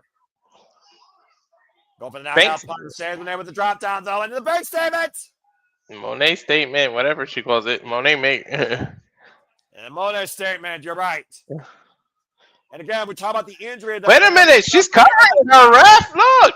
It was the shoulder. Nope, the shoulder's up. And again, Red Velvet's shoulder was injured. That's hyperextending that. Could be but Red Velvet kind of reversed it into a pinfall almost. Yeah, but the shoulders went firmly down, and Aubrey in position now. While Red Velvet going for positive Mahi Straw Cradle. Cover, shoulders down, and a 2 count again.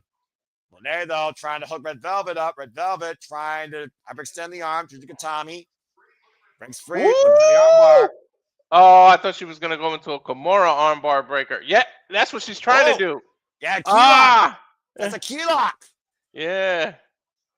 That is a modified Kimura lock. All the pressure on the point of the elbow. Again, Moné, though, reverses the shoulder down. No. Good position by Aubrey Everett, seeing the left shoulder was up. And again, Chris Statlander is studying Moné as we speak. Swing and a miss by Moné. Again, Red Velvet, quicker to the punch, dropping down to her knees. Wait for that roundhouse kick. Moné grabbing the leg. Oh, the rising knee. And again, the Continental Classic will begin next week, folks, in AEW Dynamite Thanksgiving Eve, and we will cover it here at Subaba Studios. Oh, but for the double knees in the corner, Red Velvet able to escape. Double knees by Red Velvet to the back of Moné's head. Ooh, Meteora to the back. Oh, German suplex release follow-up. Red Velvet right now is taken to Mercedes Moné. Spinning back heel kick, falls in the cover, back leg hook, and a 2 count for the Ring of Honor Women's World Television Champion. Whoa. It's a hard landing on the high angle of the back of Moné's head. Mm-hmm. Of course, we know the finisher of Chris Statlander is Saturday Night Fever that drops their opponent on their head. Disco Fever. Look at great German suplex. Now looking for the ground octopus. Trying to lock her into submission. Moné countering though. Oh, and a lung blower. Cover. 2. No, Red Velvet gets the shoulder up. And with her injured arm, I add. Got to give her credit for kicking out of that. Yeah, shows the heart of a champion. Again, out to prove a damn point. I don't know. Again. I don't know if Mercedes is focused on Red Velvet or Statlander out there. But I'm about to say, Mercedes Moné is focused on 10 different things. And again, it is official to your point, Walter. John Moxley will take on Kyle O'Reilly in a no-holds-barred match. Saturday AEW Full Gear. Oh! What The fuck was that out of the corner? Like a modified frickin' Steiner into a powerbomb, I think, and a 2 count regardless. Dude, she almost landed on her back of her own head. But I say, let's look at the replay here. To your point, turn around. It's like a modified Frankensteiner into a reverse Cazadora. She held onto the ropes. That's what the awkwardness was. Either way, it probably helped her with leverage as she took the CO up and over, but Mercedes Moné was able to kick out. Now looking for another another long blower. Able to escape, though, as Red Velvet. So Red Velvet's proven how much this title means to her, how much that ROH television title means. Considering it's her only title in her AEW career. This could be a huge upset here if Red Velvet was to beat Mercedes Moné, handing her first singles loss outside pay-per-view this year. Remember, Mercedes Moné has only lost one singles match this calendar year. Uh-oh. Oh, no. Oh, no. Oh, no. Oh, my God. Super Tombstone? Oh, God! Avalanche Gutbuster! Mercedes Moné wins! Gutbuster. Yeah, she has so many ways she could win. Yeah, no kidding. And again, Chris Statlander needs to be aware of the imminent danger that Mercedes Moné still poses. Right. Again, now the undisputed Ring of Honor Women's World Championship champion. Oh! And Moné immediately attacking the champion after the fact, coming her to the statement maker. Moné will take any shortcut she can to beat Chris Statlander for this championship that's eluded her career. I thought Statlander was going to knock her off the table. I can't lie. And now this post-match assault by this prima donna bitch. Notice she's not tapping, though. Well, a statement maker and a statement made tonight by Mercedes Moné, who adds another cheap trop to her portfolio. Might as well be worth the lowest market value. Meanwhile, Mercedes Moné holding the prize she can't hold yet and looks to hold this Saturday when she goes one-on-one with Chris Statlander. Will it be indeed the CEO's run in AEW to infinity? As Full Gear Week continues, Statlander looking to refocus and remove Moné from her past once and for all. And I pray to God she does. Saturday, the CEO has to go fucking bankrupt, or AEW might plummet. But we'll find out come Saturday night. For Walter Cruz, I'm Noah Foster. This has been AEW Dynamite Collision. By the way, Red Velvet, commanding effort. We'll see you tomorrow night for presenting AEW Full Gear, and we'll see you this Saturday for Full Gear coverage. Until then, make a positive impact in life. Have a good night, and fuck Mercedes Moné. Walter cut the damn feed. Thank you all for tuning into the special impromptu coverage of this incredible AEW Dynamite Collision Go Home Special. Full Gear engaged. And Walter, I'm all in for it. Jesus, how many titles is this woman gonna have? As long as it's 250.